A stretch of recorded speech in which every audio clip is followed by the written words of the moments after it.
este del canal binario, si bien está el código CalMATLAB para que lo corran, quien no tiene MATLAB o lo que fuera, es el código que está implementado en TICTool. Lo pueden hacer directamente utilizando TICTool. Listo. ¿Cuál era la pregunta? La pregunta es un poquito más abajo, Sí, en el inciso 9, me parece, sí. que dice encuentre PZ1 y PZ2. El canal sigue siendo el binario simétrico, ¿no? Sí, es un canal binario Listo. simétrico. Son dos canales binarios simétricos. Si los concateno, sigue dando un canal binario simétrico. Claro, sí, sí, es lo que me dio. Sí, sí. Sí, entonces, bueno, la resultante es eso, y lo que se pide es, PZ serían las salidas, digamos. El primer canal, el primer canal tiene las entradas, que son las X, y salen las Y. Para el segundo canal entran las Y y salen las Z. El canal resultante, entonces, tiene entrada X y salida Z. Lo que se pide es que se calculen las probabilidades para las salidas, dadas esas probabilidades de entrada. Perfecto. ¿Se, Y ¿se la entiende o matriz les hago un sería... dibujito? Yo creo que lo entendí. O Bueno, sea, genial. sería... Te pide la matriz del sistema completo. Cuando te Sí, dice que encuentres la matriz del... Sí, listo, listo. resultante sí, es decir, los dos, digamos, los dos canales concatenados, ¿cuál es la matriz de ese canal resultante? Claro. Y en el que es de 0,5 te tendría que dar lo mismo, ¿no? 0,5, ¿qué cosa? Es, O sea, la matriz del resultante te tendría que dar igual a las matrices de los individuales, ¿no? O sea, a mí me dio todo 0,5, los canales individuales. Después me da 0,5 también. sí, sí, sí. Listo. Era para chequear. Muchas Bien, gracias, profe. de nada. Bueno, tienen este primer ejercicio, tienen el segundo ejercicio que tiene que ver con la capacidad de un canal analógico, que ahí utilizamos, básicamente es aplicar la fórmula de capacidad del canal, esa que es capacidad del canal igual a ancho de banda por logaritmo en base 2 de 1 más la relación señal-ruido. En el ejercicio... Nati, Sí, Nati, esa todavía no la dimos, me parece. bien, bien. La del canal analógico todavía no la dimos. Esa es la única que nos falta. Sí, estamos repasando los ejercicios del TP mientras tanto. Dale. Bueno, el ejercicio 3 es calcular la distancia de Hamming, ¿sí? Encontrar los pesos y quedarse con la distancia para este código de 4 palabras código. El 4 es aplicar la codificación de Hamming para el 743. Y el 5 es la codificación LDPC 1035, y nada más se pide que digan cuál es la tasa del código y que construyan el gráfico de Tanner. Bueno, cualquier cosa, si tienen alguna duda, me escriben y la vemos. Bueno, ahí te Bueno, paso, Eli. dale. Sí, falta poquito para que hagamos algún ejercicio más en detalle. Ahí está. Cuando vos me digas, yo arranco. Ya te pasé el control. Dale. Gracias, Nati. Dame un segundo.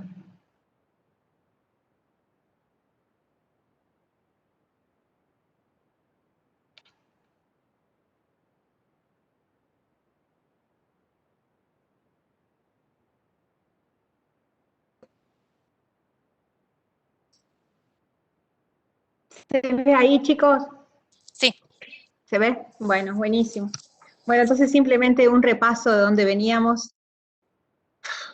Veníamos en que salimos del código de Hamming, que era 743,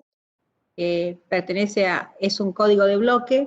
¿Por qué? Porque yo tomo bloques de información y los codifico en bloques un poquito más grandes. Donde yo tomo K igual a 4 bits, saco un bloque de N igual a 7 bits. Y yo lo que estoy segura es que voy a corregir seguro un error. ¿tá? Un error que ocurra en cualquiera de los bits, de los 7 bits que hay ahí, lo voy a poder corregir. Y eso es muy importante, ¿sí? Vimos que el código de Hamming no era único, sino que pertenece a una familia de códigos, hay una familia de códigos de Hamming, su construcción siempre depende de un parámetro m, que es la cantidad de bits de redundancia que tengo, y el 743 corresponde justamente a m igual a 3, cuando tengo 3 bits de redundancia, 4 de información. La distancia de estos códigos, es decir, la mínima separación entre las palabras códigos de los códigos de Hamming, es justamente 3. Y como es 3, ¿eso qué quiere decir? Que puede corregir a lo sumo un error por cada palabra código que yo tenga. Es decir, cualquiera de las 2 a la cuarta, 16 palabras código, en cualquier lugar donde ocurra un error, yo siempre me doy cuenta cuál fue la palabra que el transmisor intentó enviarme. ¿Está? Siempre puedo decodificar. La decodificación es una decodificación por distancia. El algoritmo es muy simple, así como cuando trabajaban con el código repetición, la decodificación era por mayoría, digamos así lo denominábamos nosotros. Acá es por distancia. ¿Por distancia a quién? Simplemente el receptor tiene un listado de esas 16 palabras posibles, no hay más que esas. Ya sabíamos que con 7 bits yo puedo construir 128, pero yo elegí solamente 16 palabras código. Solamente esas pueden venir. Si me viene alguna otra palabra, es simplemente porque hubo algún bit de la palabra código que fue alterado por el ruido. Y entonces yo lo que estoy diciendo es que tolero hasta un movimiento en cada una de esas palabras código. Si hay un movimiento, yo siempre busco la palabra más cercana en términos de la distancia de Hamming y estoy segura que esa palabra más cercana es la palabra que el emisor trataba de enviarme. Es decir, que tengo el código y tengo el codificador, porque sé cómo hacer cada uno de esos bloques, que son las 16 palabras código, y tengo un decodificador, porque sé, una vez que recibo una palabra con ruido o corrupta, como ustedes lo quieren llamar, tengo un algoritmo que me dice cómo encontrar la palabra original, aquella que me envió el transmisor. Simplemente tomo la palabra, la miro y digo, a ver, voy comparando la impacto contra la base de datos que tengo, que es el conjunto de palabras código, que son 16. Y me fijo cuál de ellas es más cercana. Y ya está. La que es más cercana, la obtengo. ¿Está? Esa es una forma de hacerlo y yo me garantizo que así funciona todo. Bien, después en el decodificador de Hamming, en realidad hay, vamos a ver que aparte del diagrama S de Venn que nos habíamos planteado y las ecuaciones, y la introducción de las ecuaciones de paridad, esto se puede generalizar a partir de la definición de códigos de bloque. Los códigos de bloque lineales. Lineales, ¿qué quiere decir? Que los bits de paridad son combinación lineal de los bits de información. ¿Está? Eso es un código lineal. La pregunta es, bueno, si son lineales, ¿también hay alineales? Sí, cierto, pero me voy a quedar con los lineales. ¿Y no será más potente los no lineales? Puede que sean más buenos, pero mi desarrollo tecnológico al momento no me permite trabajar con ese tipo de códigos en forma sistemática, me refiero en forma, no me rinde. Es decir, es como cuando usted le dice, mira, ahí tenés la solución óptima, pero para hacer esa solución tenés que invertir años en decodificar cada palabra código, o no escala, o lo que fuera. Listo, prefiero una solución que no sea la óptima, reóptima, pero que yo la pueda utilizar. Eso es una ABC en ingeniería, y eso es efectivamente lo que sucede. No es que los códigos no lineales sean malos, sino que los lineales son los que yo puedo hacer. ¿Está? Bien, entonces, un segundito, ¿dónde tengo acá? Bien, hasta acá estoy. Bueno, entonces, ¿y los códigos lineales por quién se definen? Básicamente un código lineal se define bien por su matriz generadora, ¿está bien? Esto que está acá, de tal manera que una simple operación matricial entre un vector mensaje, en este caso un vector fila, y una matriz, la matriz generadora del código, yo enseguida obtengo la palabra código. Es decir, esto es súper importante, porque fíjense el código de Hamming. El código de Hamming es un código de bloque y tiene 7 bits en total, de los cuales 4 son de información y 3 son de paridad. Y yo dije que tenía 16 palabras. Si yo tengo que enumerarle a alguien el código, evidentemente, o le puedo decir cómo lo hago, o le doy la lista de palabras código. Yo le puedo dar la lista de palabras código, le doy una listita de 16 palabras, cada una de 7 bits. Digo, mira, estas son las palabras válidas. Lo tengo en un archivo, como si fuese una lista blanca, ¿no? Y se la paso al receptor y cada uno tiene su... Bueno, eso está muy bien, lo puedo hacer. Y cada vez que intento transmitir, digo, ay, a ver estos bits de mensaje, ¿qué le corresponde? Esa es una posibilidad. La otra posibilidad es como cuando ustedes le hacían, cuando eran chicos, enumerar por extensión o compresión, ¿no? Es decir, en una forma compacta o en una forma ampliada. Bien, esta es como la forma compacta. En vez de darte las 16 palabras código, yo te digo que te basta esta matriz generadora. Yo te doy esta matriz generadora, que es una matriz de 0 y 1, que aparentemente no dice nada, pero si vos tomás con esta matriz, yo te aseguro que podés generar todos los palabras código de este código que vos quieras. Y esto es importante porque, está bien, el código de Hamming tiene 16 palabras código, pero hay códigos, como vamos a ver ahora, que transmiten, digamos, que tienen como posibilidad de generar 2 a la 10.000 palabras código.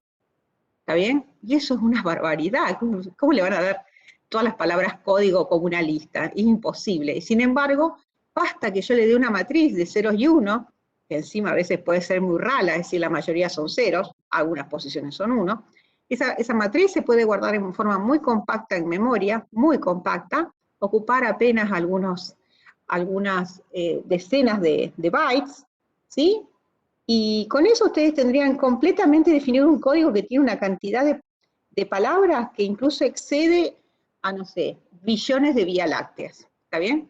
Porque 2 a la 10.000 es un número inconmensurable. No hay, uno lo dice, pero no tiene idea, no tiene un patrón, una referencia para decir cuál es la dimensión de eso. ¿Está? Un segundo, chicos.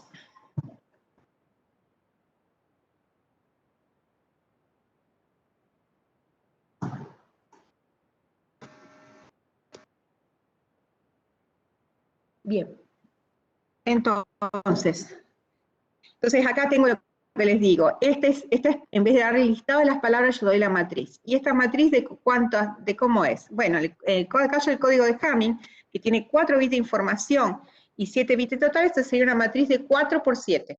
4 por 7, ¿está bien? De ceros y unos. Y este es un vector, ¿sí?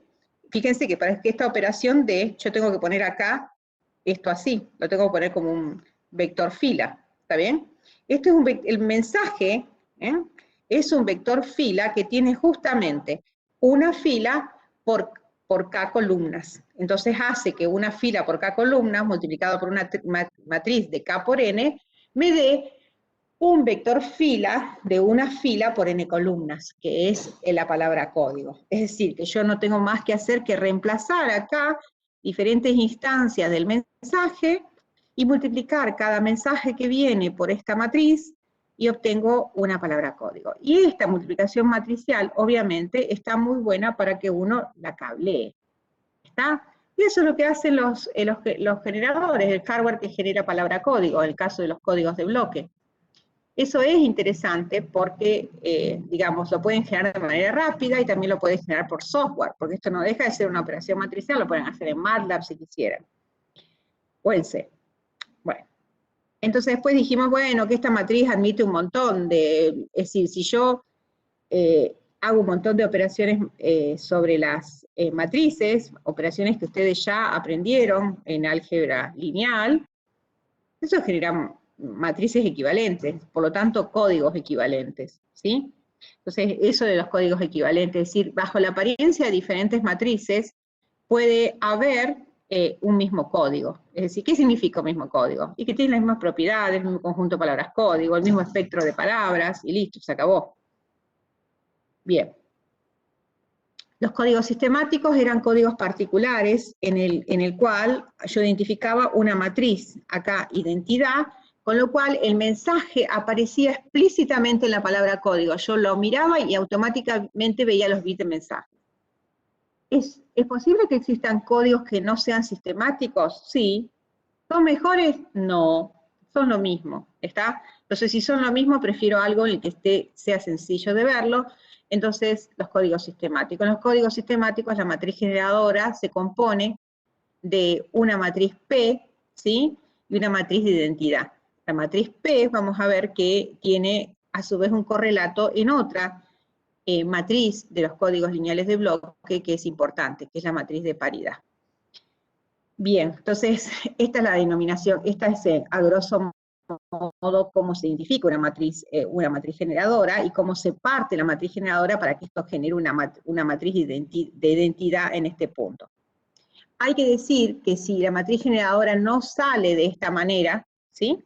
No viene de esta manera, existe una cantidad de métodos computacionales que son para diagonalizar una matriz y se aplican acá y ya está. Y ustedes dicen, ¿y cómo va a diagonalizar una matriz si la matriz esta es rectangular, tiene K por N? No, diagonalizarla acá significa hacer esto que dije acá, ¿sí?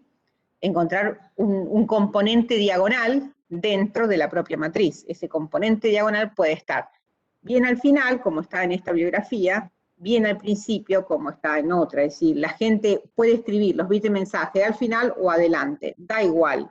Conceptualmente es lo mismo. Bueno, entonces ya está, como dijimos antes, tiene que ser un vector fila, y entonces está la matriz de K por N, multiplico, pongo esto acá, y después hago este por este, este por este, este por este, ¿está bien? Y sumo. Y acá hago lo mismo. En realidad es hacer el producto escalar de esto, de este vector fila por este vector columna. Vector fila por vector columna. Y así cada producto escalar me da un número que es un bit de palabra código. Bien. La matriz de paridad dijimos que es una matriz súper importante para nosotros. La gente en general tiene tendencia a centrar su interés en la matriz generadora. Sí, eso es cierto, para la mayoría de los códigos que se estudiaron, digamos como que la primera generación de códigos estaban centrados alrededor de la matriz generadora. Y la matriz H aparecía como algo más satelital. Sin embargo, existe una familia de códigos en particular que es súper importante y que se define, es decir, para los códigos como el de Hamming yo tengo la generadora y saco la H. Hay otra familia de códigos que es la de códigos LDPC, que yo la defino a partir de la H, defino la palabra código a partir de H, y recién cuando definí las palabras código a partir de H me ocupo de buscar cuál es la matriz generadora. ¿Está? Son como dos caminos distintos, ir por G o ir por H. ¿Por qué uno elige ir por G o por qué por H? No, simplemente por una cuestión de modelado, por una cuestión algorítmica en general que tiene que ver con la complejidad, fundamentalmente la decodificación. Ya vimos acá, ¿sí? Esta operación de multiplicar un vector fila por varios vectores columna, bueno, puede ser más o menos complicado, pero no tiene una dificultad computacional asociada, en tanto y en cuanto puede tener algún problema de espacio si la matriz G es grande, pero tampoco. Es decir, no hay un problema multiplicar una matriz. El problema no es, entonces de acá inmediatamente se ve que el problema no es codificar, una vez que uno tiene la estructura del código. El problema es decodificar. Ese es el gran problema, ¿tá? Porque decodificar implica, desde el punto de vista de ingeniería, resolver un problema inverso. ¿Está? Yo observo algo con ruido, todo corrupto, y digo, ay, ¿quién lo originó? Tengo que ir para atrás. ¿Y qué es lo que sucede en el para atrás? Generalmente lo que lo cambió es un proceso que no está bajo mi control, que es ruido, que es aleatorio. Entonces eso genera un problema inverso. Buscar las causas de algo siempre genera un problema inverso. Y es un problema inverso traducido, complejidad computacional. Es eso. Traducido, tiempo. Traducido, costo. ¿Está bien? Quiere decir que hay un cuello de botella que hay que resolver. Entonces, por eso los códigos son tan importantes. Bien, entonces sigamos acá. Es la matriz de paridad. Entonces, la matriz de paridad se puede definir de varias maneras, pero fundamentalmente es, si yo tengo que C es una palabra código, es decir, que C fue obtenida haciendo el mensaje U o M por la matriz G generadora, entonces, si C es una palabra código, entonces C por H traspuesta, ustedes van a tener una H, van a tener una matriz H, ahora vamos a ver de cuánto por cuánto, ¿sí? Y van a hacer eso y les tiene que dar el vector nulo. Si no les da eso, tienen problemas, porque entonces, esto es tiene que ser sí o sí tiene que dar esto. Si no les da el nulo, quiere decir que C no es palabra código. Entonces, ¿para qué se usa la matriz de paridad? La matriz de paridad es el primer control que usa el decodificador para verificar si la palabra código es en verdad una palabra código. Si verifica que esto es el vector nulo, en cuyo caso intuyo yo que esa es una palabra, estoy segura que es una palabra código, entonces no hay que hacer más nada, hay que decir, esta es la información y se acabó, hay que tomar la palabra código y decir, bueno, los 4 primeros bits o los 4 últimos bits, lo que sea, son los bits de información. Tomalo, los de redundancia no sirven más, eso no eran bits de información, eso los puse yo para proteger a los bits de mensaje, ¿está bien? Entonces, si entonces yo hice producto de lo que yo recibí por la matriz de paridad y eso me dio el nulo, genial, está bien. Pero si no me da, eso me da algo, ¿está bien? Si no es el nulo, es algo. Bueno, ese algo se denomina síndrome. El síndrome es el síntoma de lo que yo recibí, no es la palabra código, de lo que yo recibí es distinto de lo que me enviaron. Y entonces, una línea para resolver el problema de la decodificación es decir, bueno, si esto me tiene que dar nulo, ¿por qué en vez de buscar y buscar, en qué sé yo, esto me tiene que dar nulo? Entonces es como decir, bueno, no me da nulo. ¿Cómo puedo hacer yo para que de a poco lo vaya anulando? Supónganse que tenga ese vector y sea un vector, al hacer la palabra código por el H transpuesta, tengo una fracción de unos, cuando yo tengo que tener todo cero. Y bueno, una manera sería, si yo encuentro una manera en que poco a poco esos componentes que son distintos de nulos se van anulando, ¿está bien? Y la fracción de unos que tengo ahí va disminuyendo, quiere decir que esa es una estrategia de decodificación. Porque finalmente lo que yo estoy buscando es encontrar una palabra código que verifique esa ecuación. Entonces, hay una cantidad de desarrollos, especialmente en el área del LDPC, que no miran la matriz G. Dicen, bueno, mira, cualquier palabra código verifica esta ecuación. Si no es palabra código, no verifica esto. Listo. Entonces me voy a buscar un método para que cuando el ruido cambie, porque si yo tengo una palabra código y la mandé al medio, el ruido lo cambió. Cuando lo cambia, hace que esto falle. Entonces yo digo, bueno, ¿cómo tengo que hacer sobre C para que multiplicado por esto me dé esto que está acá? ¿Está bien? Bueno, entonces, pero la gran pregunta es, ¿quién es H? Bueno, H está relacionada con G. Si yo doy H, si especifico H, especifico en forma completa el código, pero digo, bueno, está bien, lo que especifico son las palabras código, porque yo digo, yo soy H, construyo una matriz H, y digo, ¿quién es C? ¿Quién es el código? Bueno, entro a probar, digo, bueno, mirá, no digo quiénes son, pero digo lo siguiente, si yo soy H, C, las palabras código que pertenecen a un determinado código, que todavía no sé, pero yo sé que está caracterizado por la matriz H, es el conjunto de aquellos vectores n-tuplas, de tal manera que cuando yo haga C por H transpuesta, me da el vector nulo. Son eso. Bueno, decime quiénes son. No, no lo sé. Yo sé que reúnen esa característica, que tienen esa restricción.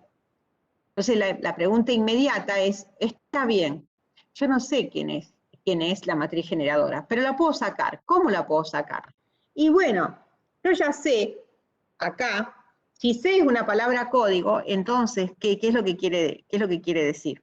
Si C es una palabra código, entonces quiere decir que es un vector de mensaje, que no lo sé cuál es, multiplicado por una matriz G.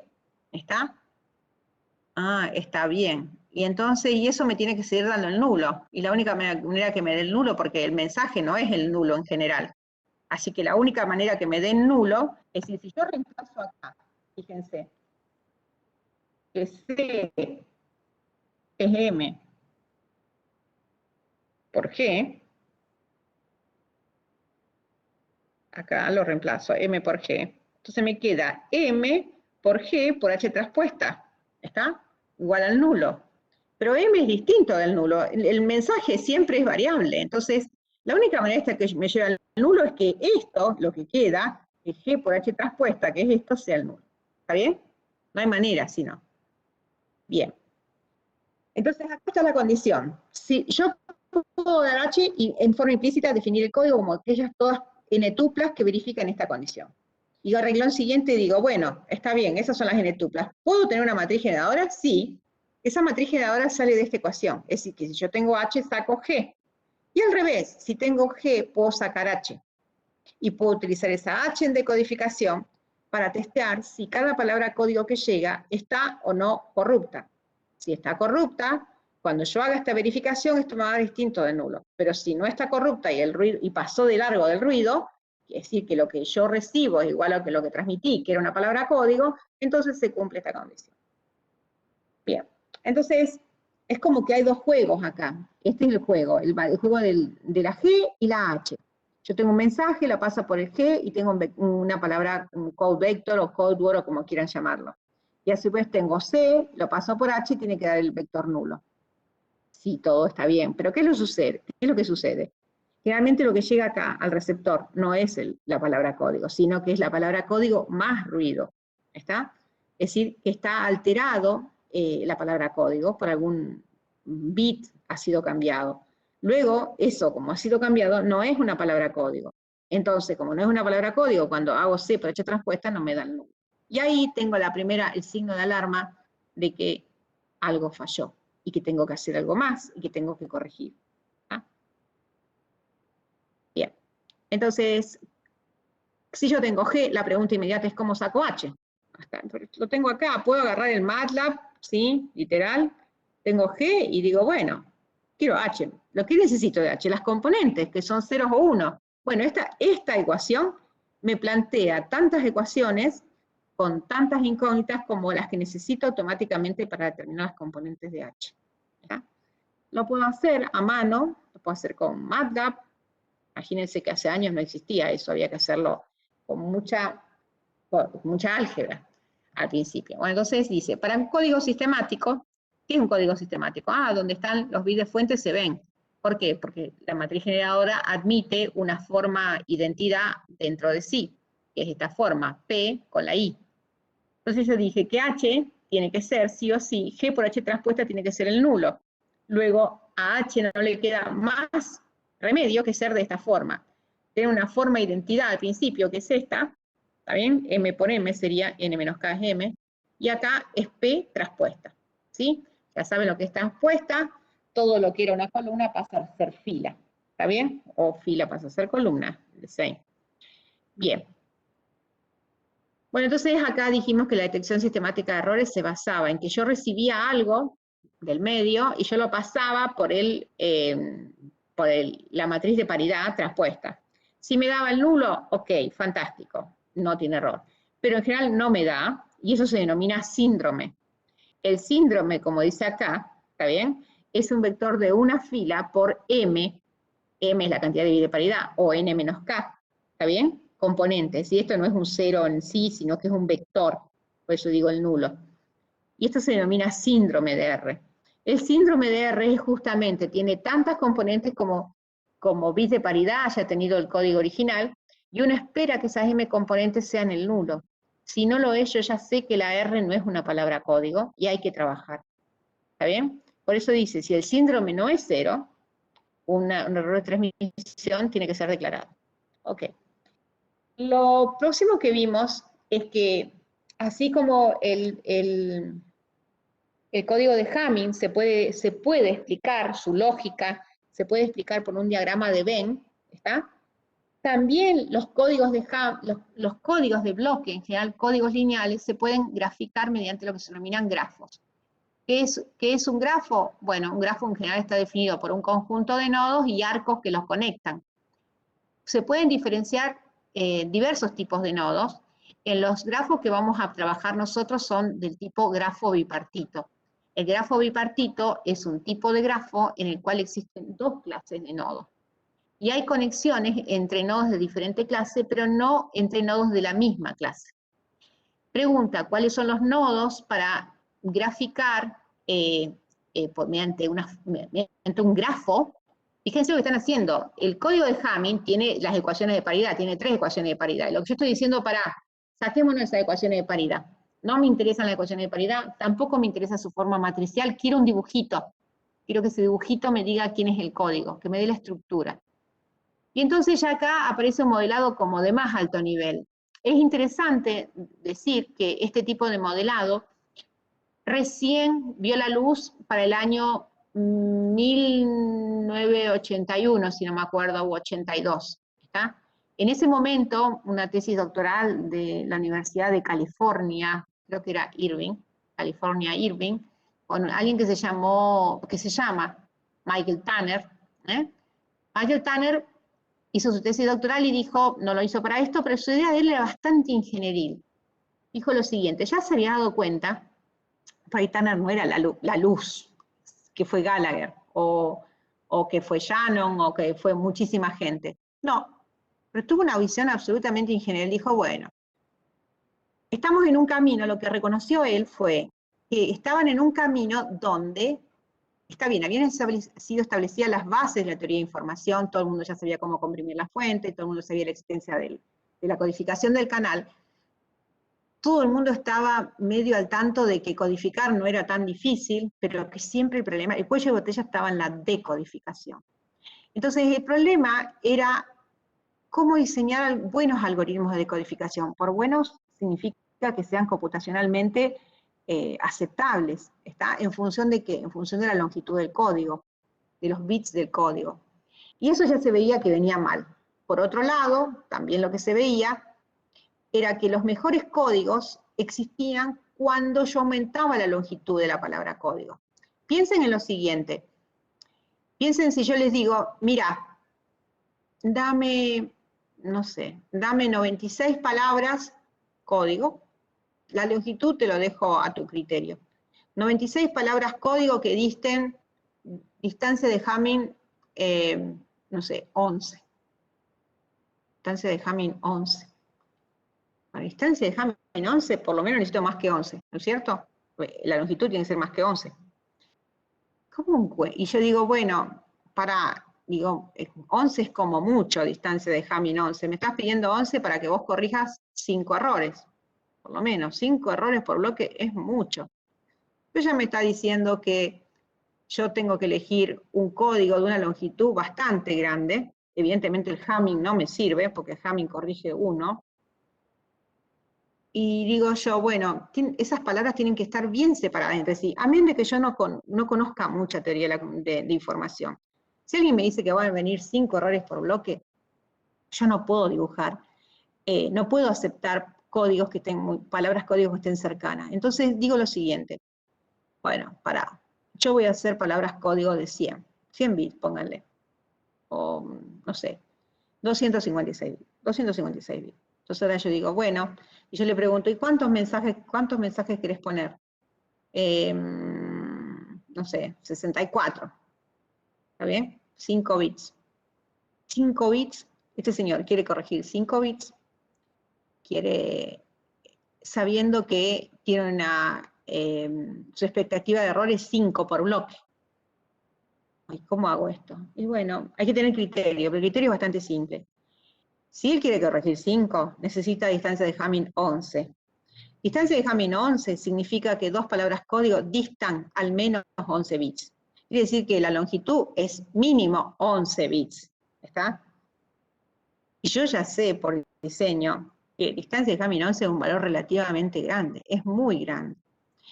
En principio, si el código es lineal, la distancia de Hamming, que es la mínima, indica que la palabra de menor peso va a tener 11 unos al menos, y el resto serán ceros, no sé dónde serán. Pero lo que seguro es que va a ser un n grande. Bien, si yo no sé que el código es lineal, en principio, lo que puedo hacer es seleccionar 96 palabras código de un espacio 2 a la 11. No, 2 a la, a ver, dije, estaba por lo menos 11, dije 100. Vamos a poner 100 bits de palabra código. Entonces tengo que buscar ahora 96 palabras en un espacio de 2 a la 100. Hagan 2 a la 100. Es una barbaridad, 2 a la 100. ¿Está? ¿Cómo voy a hacer para explorar ese espacio de 2 a la 100? Por computadora lo tengo que hacer. Agarro una palabra y agarro la otra, siempre y cuando tenga una distancia, tenga al menos 11 cambios. Si no lo tiene, agarro la otra, la otra, la otra, la otra, y así. Me paso la vida haciendo eso. Esto si no es, sería un código random, es decir, yo voy buscando y poniendo. Ahora bien, lo que dice esto es que cuando alguien me pide, lo que está intuitivamente diciendo es que cuando yo quiero corregir muchos errores, sí o sí tengo que hacer códigos largos. No puedo hacer códigos cortos. Ya eso me está diciendo códigos largos, muchos, longitud de bit grande. Ya voy a tener muchas palabras código, porque voy a querer meter una cantidad determinada de información, la mitad por lo menos, o por debajo de la mitad. Es decir, un 25% por lo menos lo voy a querer ocupar. ¿Sí? Y bueno, entonces eso quiere decir que me la voy a tener que pasar la vida explorando, no. Significa que voy a trabajar con códigos grandes, relativamente grandes. Bien, con esas ecuaciones en las que no me dicen nada. Es decir, las ecuaciones a medida que crece la dimensionalidad del problema, no les van a decir nada, porque uno tiene ahí ecuaciones que maneja una computadora, pero yo no veo qué es lo que está pasando, no detecto cuál es el cuello de botella en el problema. Entonces, para dar un salto conceptual aparecen los grafos de Tanner. Tanner dice lo siguiente. Bien, cuando uno estudia el código de Hamming, ¿sí? Vamos a ir para atrás, la idea de Tanner es fabulosa. Realmente es fabulosa. Tanner dice esto, miren. Dice, bueno, ¿cómo llegamos al código de Hamming? El código de Hamming, o sea, partimos del de repetición, que es el código más tonto que hay. Repetir las cosas. El código de Hamming aparece, fíjense, con 3 ecuaciones de paridad. Yo tengo 7 variables, y yo esas 7 variables no las dejo que fluyan alegremente. Es decir, en el sentido, cada una de esas variables, 7 variables, puede tomar el valor que quieran. No, no las dejo. Porque si yo las dejo tomar el valor que quieran, las palabras código serían exactamente 128, que es el valor de 2 a la séptima. Pero no pueden tomar cualquier valor. Hay valores que están restringidos, de tal manera que yo las restringo esos valores de tal manera que son solamente posibles 16 palabras código. Para que eso sea posible, uno podría pensar lo siguiente. Acá tengo 3 ecuaciones de paridad. ¿Está bien? Porque la ecuación de paridad, por ejemplo, la que está en la segunda línea, acá, ¿está bien? Se podría pensar, si yo reemplazo, como tengo que C1, es C1 y C2, acá podría decir que la ecuación de paridad ahí, el código está completamente definido por la siguiente ecuación de paridad. C5 más C1 más C2 más C3. ¿Está bien? El otro está definido por C6 más C2 más C3 más C4, todo igual a 0, obviamente. C7 igual a C1 más C3 más C4. Estoy haciendo valer estas identidades acá arriba. Así que bien, yo tengo todas las palabras, tengo la palabra código, tengo 7 bits de palabra código, y lo que estoy diciendo es que el primer bit, el segundo, el tercero y el quinto, ellos en bloque tienen que sumar 0. Y el segundo, más el tercero, más el cuarto, más el sexto, tienen que sumar 0. Es una imposición. Finalmente, que yo diga C1 más C2 más C3 más C5 igual a 0. El concepto de paridad es un concepto totalmente primitivo, es decir, el bit de paridad. El bit de paridad bueno, tiene que sumar 0, paridad par. ¿Está bien? Y si no suma 0, yo me doy cuenta que algo está mal. Es como incluso más primitivo, bueno, no sé si es más primitivo que el código de repetición. ¿Está? Es muy elemental ese razonamiento. Pero acá, ¿qué es lo que estoy diciendo? Si uno lo mira desde un punto de vista conceptual, está diciendo que está construyendo un código de Hamming, que es una cosa bastante avanzada, conceptualmente hablando, ¿sí? El triunfo de las matemáticas, los códigos correctores de error, realmente. Ahí se ve la potencia realmente y la utilidad de las matemáticas. Lo que estoy diciendo acá es que un código de Hamming finalmente se compone de 3 códigos de paridad. El código de paridad es un código elemental, por sí mismo no sirve para nada, pero 3 códigos particulares, hacen un código de Hamming. Acá inmediatamente lo que surge entonces es, ¿qué tal si yo construyo un código grande a partir de códigos más pequeños? ¿Sí? Esa idea fue del año 1981 de Tanner, le valió su tesis doctoral, quedó olvidada durante 20 años, Tanner se dedicó a elucubrar con dibujitos, básicamente, como dibujar en una servilleta, diferentes formas de código a partir de códigos componentes. Y los iba uniendo. Y decía, bueno, si yo los uno, está bien, eso como que me da una forma de construirlo, pero él decía, no solamente te da una forma de construirlo, te da una forma de deconstruirlo, de decodificar. ¿Por qué? Veamos este ejemplo. Este ejemplo lo único que hace, ¿dónde está? Acá, es lo que estamos diciendo. ¿Está bien? En este caso, en este caso tengo 4 bits, acá tengo 5, ¿está bien? Este es el bit nuevo, pero este, por ejemplo, podría ser S1, S2, S3, y este el otro. Pero en general, estos son bits de palabra código, no importa el color. Tienen 2 colores adicionales porque yo quise diferenciar en los que eran propiamente de fuente y en el que eran externo, pero los efectos son bits de palabra código. Todos ellos, en las ecuaciones de paridad de Hamming, tienen que sumar 0, en adición módulo 2, obvio.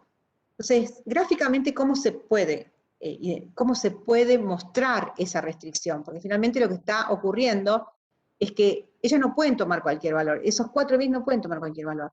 Uno le dice, toma cualquiera, pero no importa lo que tomes, tenés que sumar 0. Eso es decir que ellos están sujetos a una restricción. ¿Y cómo uno indica esa restricción?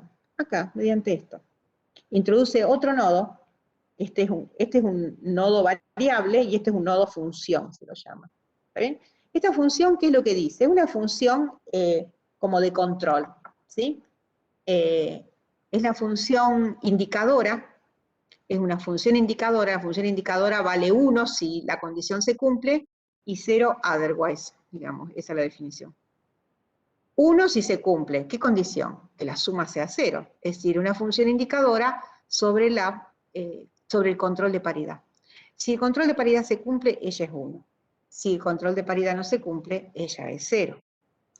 Bien. Entonces, ¿qué quiere decir? Que, no lo tengo por acá. A ver, acá. Lo teníamos antes, creo. Lo tenía antes, ¿no, Nati? ¿O no? Yo creo que esta no la tengo.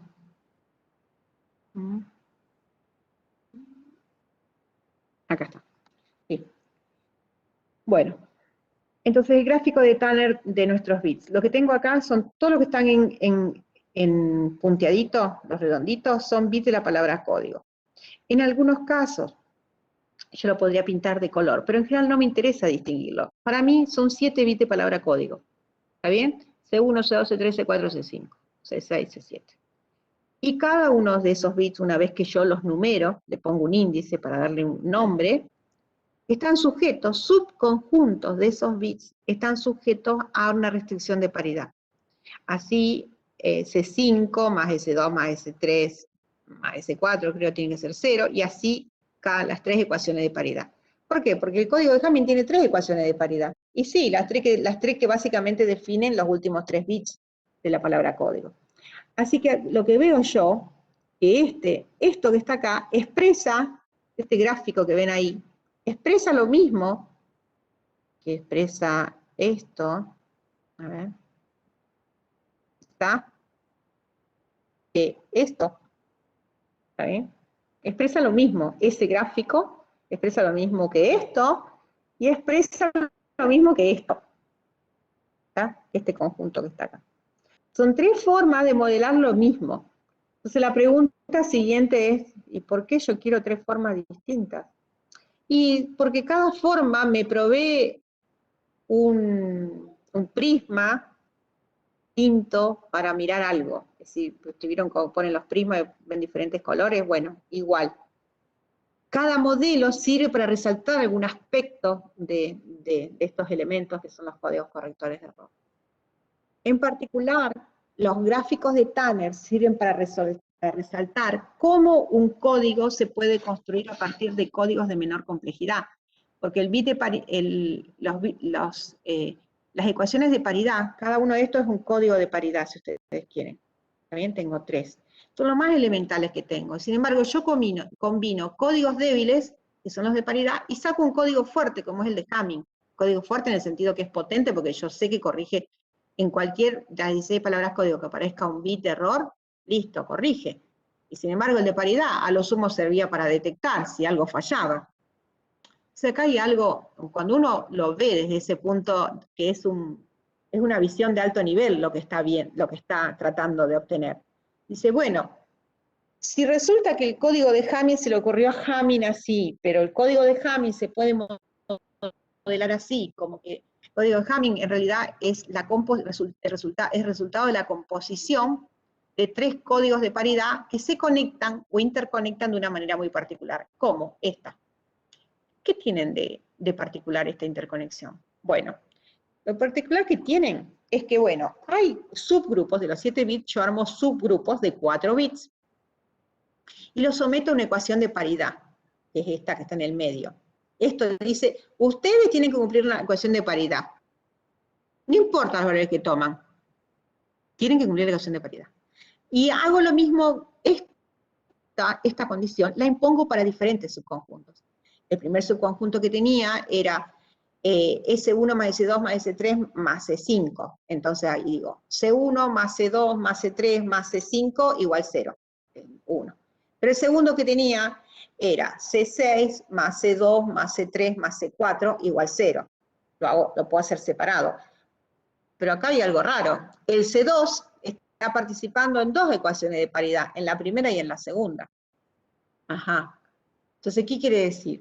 Que en realidad lo que estoy haciendo yo acá es diseñar un código de Hamming a partir de códigos componentes elementales, en las cuales sus bits están de alguna manera restringidos, sujetos a múltiples restricciones. Esa idea es primaria.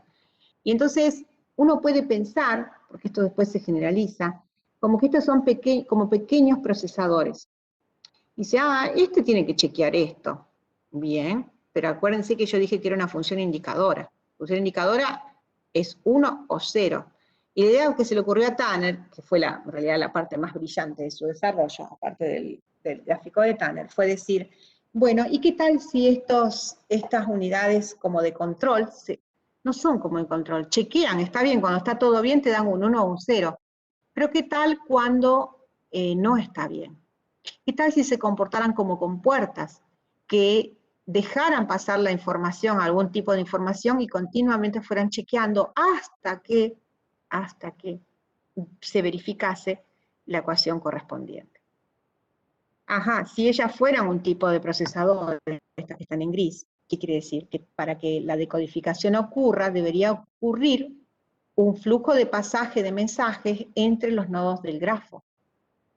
Bien, entonces eso significa que yo podría inducir un algoritmo de decodificación a partir de algoritmos de decodificación más elementales sobre códigos más simples, que en general tienen baja complejidad. Esto quiere decir que puedo inducir un algoritmo de decodificación complejo a partir de algoritmos de decodificación más simples y, con suerte, resolver el problema de la complejidad de la decodificación. Efectivamente, eso fue lo que ocurrió. ¿Bien?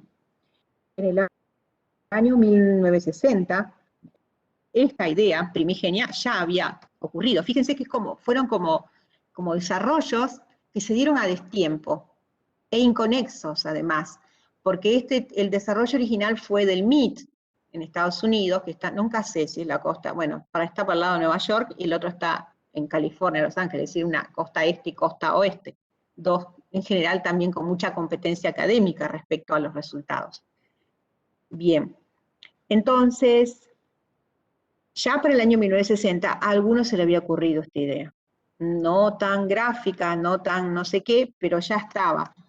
Gallagher había dicho que yo en realidad podía construir un código, no necesariamente a partir de G, sino a partir de H. ¿Cómo? Y bueno, Gallagher decía algo así como, mira, yo quiero construir códigos de bloques lineales, tengo que dar una H. ¿Qué es lo que hago? Hago simple, hago random. ¿Cómo random? Sí, random, agarro un generador, ¿sí? Generador binario, lo hago de tal manera que la mayoría de veces me tire un 0. y muy pocas veces me tiro un 1. ¿Y eso qué sentido tiene? Bueno, hagámoslo. Para eso genero una matriz sparse, ¿sí? Una matriz sparse. ¿Qué significa que yo haga eso? Y bueno, básicamente lo que significa es, recuerden que yo tenía que hacer C por H traspuesta. C era una palabra código. C por H traspuesta básicamente lo que está haciendo es chequear con estos bits. ¿Está bien? ¿Sí? ¿Es C por H traspuesta o H por C traspuesta? Da igual. ¿Está bien? Puedo poner la C acá. Si yo pongo la C acá, que es la palabra código, que tiene longitud N, y hago H por C traspuesta, ¿está? Lo que estoy diciendo es que los bits de la palabra código están sujetos a esta ecuación de paridad. Y como yo la hice en forma rala o sparse o de pocos unos, lo que quiere decir es que esta ecuación de paridad va a afectar a un subconjunto pequeño de los bits de palabra código. ¿Y para qué lo quiero como que afecte pequeño? Y yo no quiero que, a ver, el razonamiento incluso no necesita mucha teoría. Porque yo lo que quiero es lo siguiente, supongamos que yo diseño una palabra código muy larga, ¿está bien? Muy larga. Y yo chequeé una fracción muy pequeña de esos bits en forma aleatoria, como que tome muestrita, diga, bueno, C1, C5 y C90. C5, no sé, C4, C61 y no sé qué. Tenga muchos bits. Ajá. La idea es que como que yo chequeé de a poquito, muchos poquitos, y que bueno, de alguna manera consiga un avance local en cada uno de esas miradas que son parciales sobre los bits de la palabra código. Bien, entonces miremos qué es lo que significa esta es una matriz H que existe para un código de Hamming y tiene su forma particular.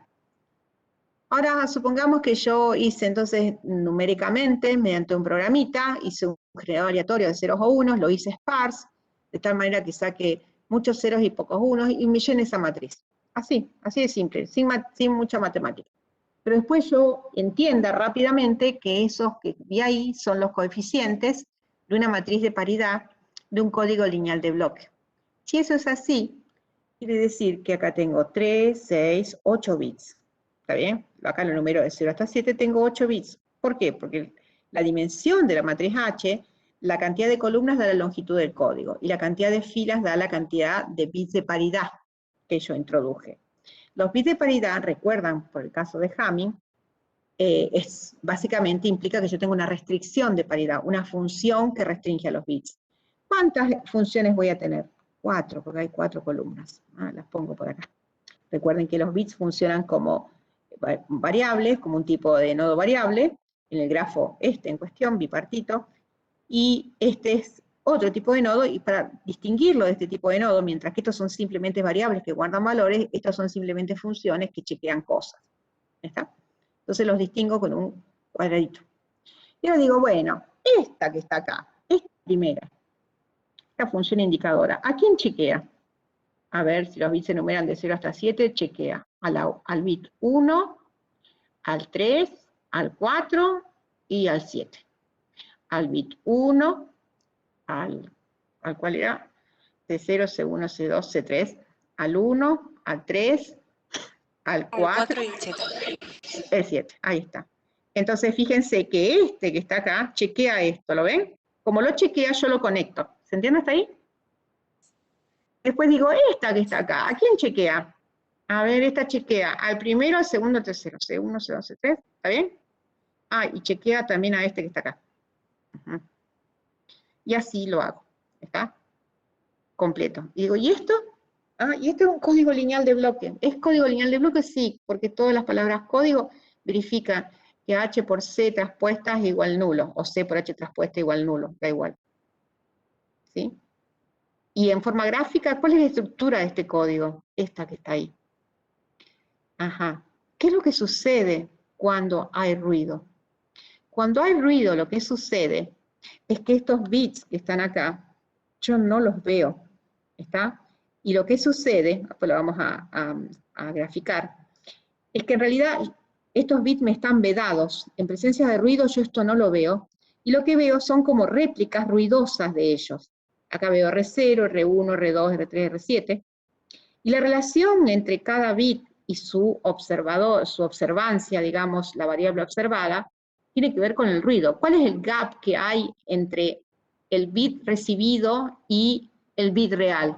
La única diferencia que tengo es el ruido, supuesto que el ruido haya actuado de forma independiente sobre cada uno de los bits, hipótesis que puede ser cumplible. Ajá. Y quiere decir que entre lo que yo quiero averiguar, que es decodificar, y lo que yo vi, hay una distancia que es el ruido. Y el ruido, entonces quiere decir que el ruido condiciona a lo que yo observo, que lo tengo, y lo que quiero ver.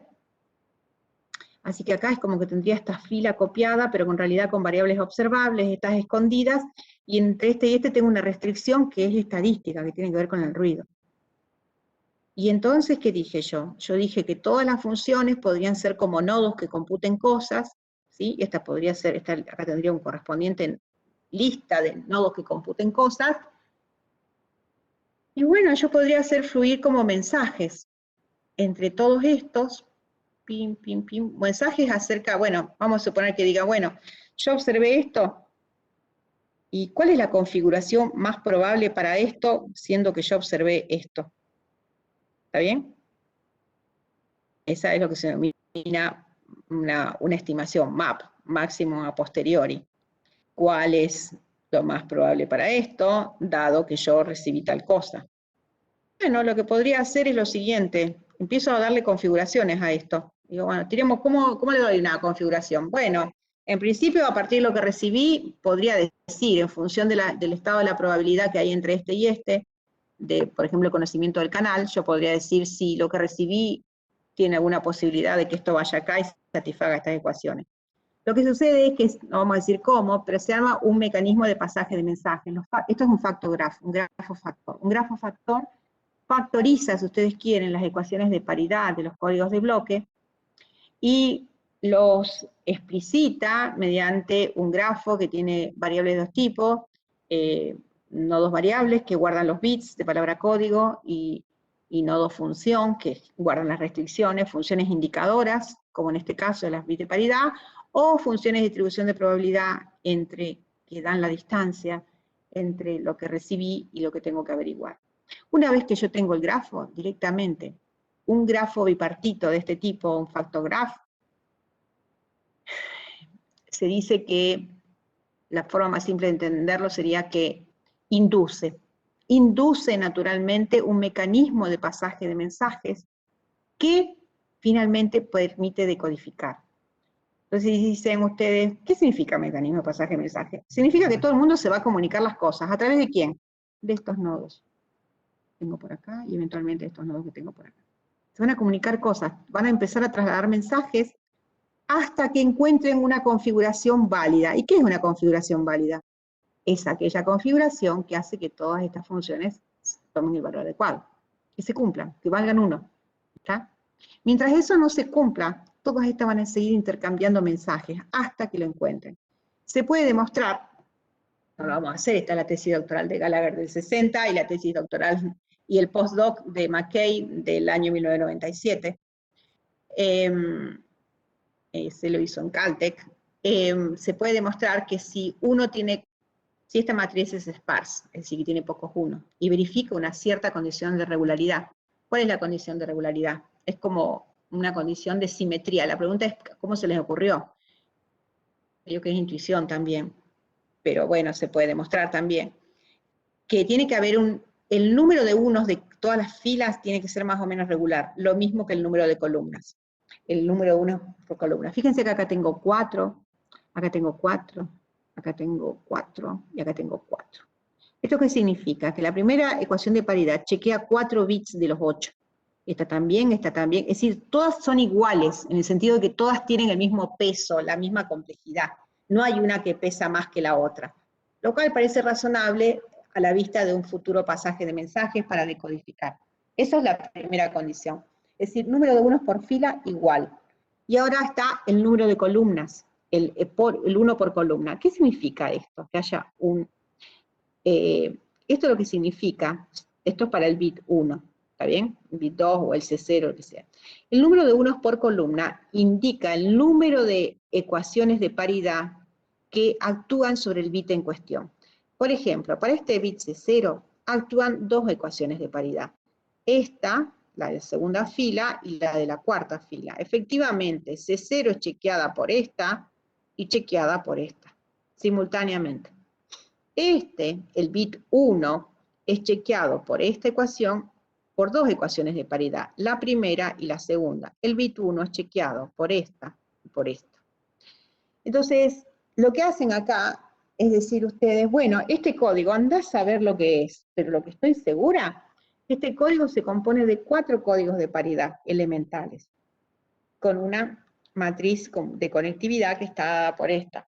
La matriz tiene que ser sparse. ¿Para qué? Y tiene que ser sparse porque uno está pensando en un mecanismo de pasaje de mensajes. Si la matriz fuese muy dura, imagínense que tengan muchos unos, es como que cada una va a imponer su condición y el algoritmo no va a progresar. ¿Está?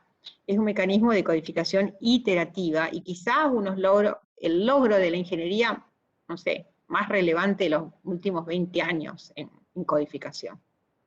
Es una cosa estupenda y otra vez es una solución simple. Acá no hay mucha matemática.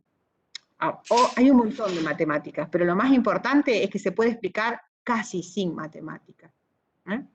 Eso es súper importante. Sí. Si yo encuentro una configuración válida, ¿eso me garantiza que es la correcta? ¿O puedo encontrar una configuración válida y que la palabra no sea la correcta? No, te garantiza que es la correcta con alta probabilidad, como siempre en codificación. Con alta probabilidad, esa es la palabra código. O dicho de otra manera, la probabilidad que no lo seas es muy, muy baja. ¿Está? Sí. Bien, gracias. Posible. Sí, en todo caso, la gente, estadísticamente, es hermoso el paper de David McKay del año 1997. Leerlo es un placer. Realmente porque, bueno, tiene toda la matemática, parece re complicado al principio, ¿sí? Tiene todos los algoritmos, es un paper que revisa históricamente los desarrollos de Gallagher y no sé qué, y después pone lo suyo. Para terminar diciendo, ahora tiene sentido realmente, se veía eso, pero no, en ese momento uno no tenía dimensión, estoy hablando del año 2000. Él en un momento conecta el algoritmo de codificación iterativa con algoritmos de propagación, belief propagation, de inteligencia artificial, básicamente. Y sí, porque es un algoritmo de codificación iterativa. Lo más lindo que tiene es que progresa en el tiempo, y eso se parece mucho al razonamiento, a alternativas de razonamiento. De hecho, hay un paper, ya les digo, que conecta este algoritmo que está de pasaje de mensajes para decodificación con un algoritmo muy conocido de inteligencia artificial. ¿Está bien? Para razonamiento inductivo. Así que, sí, es eso. Recomendable leer el paper de McKay del año 1997 del IEEE Transaction Information Theory, y la tesis de Gallagher está disponible en el sitio del MIT. Ustedes ponen Gallagher, Robert Gallagher, MIT, tesis y salta. ¿Está? Que también es una belleza, está escrita a máquina. Los dibujitos están como hechos a mano, son increíbles. Bien. Eddie, sí. Preguntan si la cantidad de filas de la matriz de paridad son la cantidad de bits de paridad. Sí, en general sí. La cantidad de filas de la matriz de paridad son la cantidad de filas de la matriz de paridad es la cantidad de bits de paridad siempre y cuando esas filas sean ecuaciones linealmente independientes. ¿Se acuerdan del concepto? ¿Se acuerdan de lo que quiero decir? Imagínense, si ustedes pueden tener una fila como combinación lineal de la otra, medio que la ecuación de paridad no sirve, ¿se entiende? Tienen que ser ecuaciones de paridad que por sí aporten. ¿Por qué las ecuaciones de paridad son importantes? Porque la ecuación de paridad, finalmente, es como el núcleo del código, porque es un conjunto de restricciones que ustedes le pusieron en la transmisión, y que son las funciones indicadoras que les van a decir en destino, si fallan, le da un indicio de dónde empezar a corregir, porque si le fallan 3 ecuaciones de paridad, ¿está bien? Ustedes tienen 4, y le falla una sola, y dice, bueno, voy a mirar ahí. Y después digo, ¿esta con quién se conecta? Con fulanita. Ah, listo. la toco un poco acá, de manera que no la altere y siga cumpliendo, y eso ya les da un principio de solución. Obviamente que necesita una solución automática. Gallagher, en el año 1997, la provee, hace el algoritmo de codificación, construye una librería C para hacerlo, y lo prueba, ¿está? Para sistemas de codificación en los cuales la cantidad de bits pueden ser algo así, como, no sé, 20.000, es decir, n 20.000, y m 10.000, ¿está? Es decir, para una tasa del 0,5. Otra. Sí, la otra pregunta es ¿cuál sería la nomenclatura para la matriz H esa que estamos viendo? Así como teníamos el Hamming 743, ¿esto cómo sería, cómo la llamarían? Me pregunta si sí, es 844. Eso, claro, no. Acá viene otra cosa. Es decir, el código de Hamming este es un código de bloque como es el de Hamming. Sin embargo, el de Hamming, es decir, un código LDPC es un código de bloque como lo es el código de Hamming, ¿está? Pero un código de Hamming no es un código LDPC, ¿está? Los dos son código de bloque, pero van para áreas distintas. ¿Por qué? Ustedes fíjense la diferencia que hay entre este dibujito y este que está acá. ¿Está? Lo primero que se ve es que la matriz de Hamming no es una matriz sparse, o rala, como usted la quiera llamar, que tenga un factor de simetría como tiene esto. No, no lo es.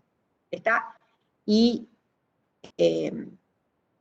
a pesar de que se puede modelar por un grafo bipartito, y se puede intentar hacer una decodificación iterativa por Hamming.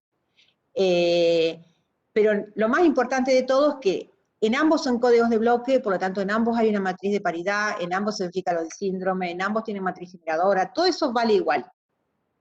Ahora bien, lo que sucede es que la decodificación de los códigos LDPC no se hace por distancia de Hamming, se hace por el método de decodificación iterativa. La decodificación, en cambio, en Hamming se hace básicamente por distancia o por alguna particularidad de la matriz de paridad, como lo vamos a ver después. ¿Está?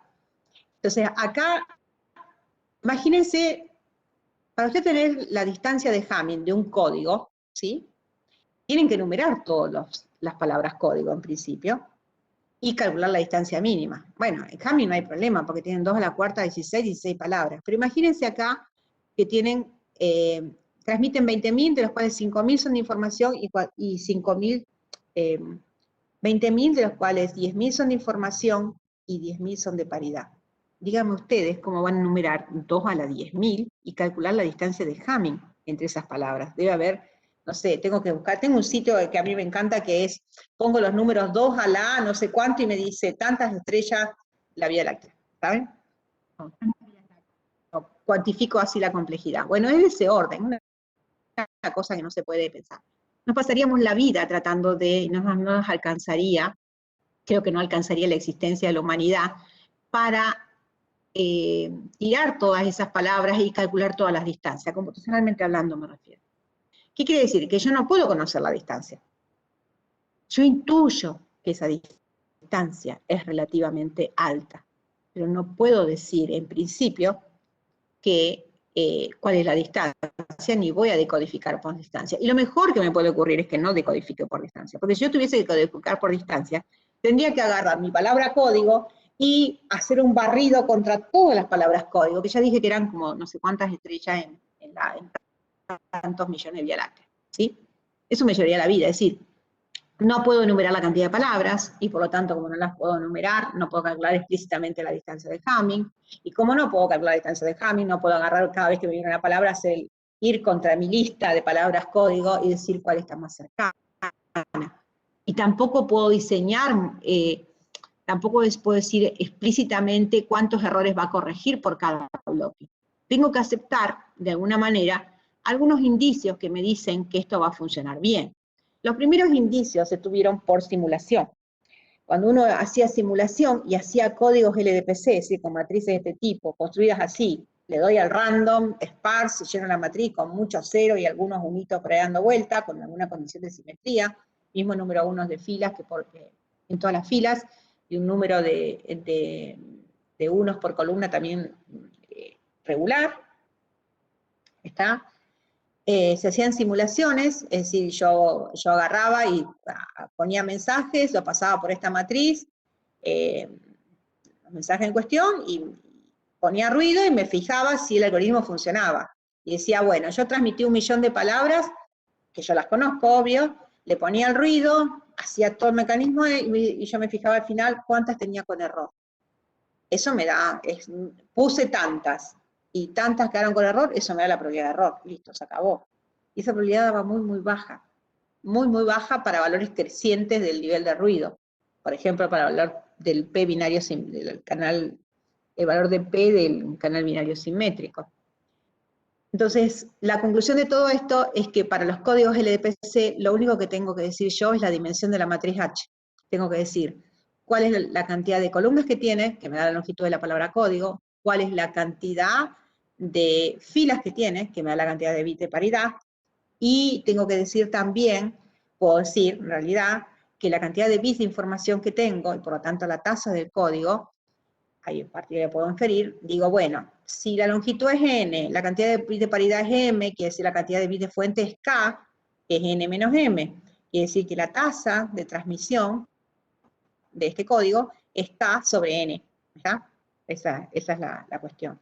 Y nada más, no puedo decir otra cosa, no puedo calcular su distancia mínima, pero sí se ha demostrado que estos códigos realmente se acercan a la capacidad de canal, cosa que no hace el Hamming, obvio, ¿tá? Ni muchos otros códigos. De hecho, son un antes y un después, solamente superados por los códigos polares en ciertas condiciones, como ahora vamos, como se vio recientemente. Entonces, ¿cómo funciona el mecanismo de codificación iterativa? Acá como que el foco está en la decodificación. Ya les digo, al principio era establecer las bases, todo lo que quieran.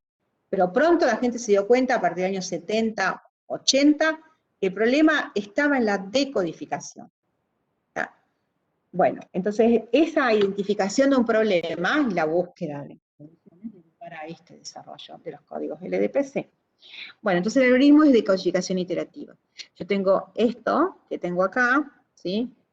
Entonces lo tengo por acá, ¿sí? Lo que tengo es, yo mando algo, ¿sí?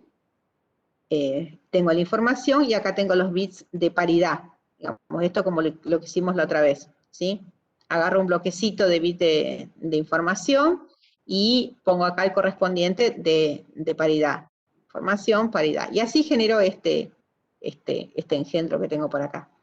Acá dice que se trata de un código de longitud 20.000 con K igual a 10.000. ¿Qué quiere decir? Que acá hay 10.000 bits de información y acá hay 10.000 bits de paridad. En total hacen 20.000.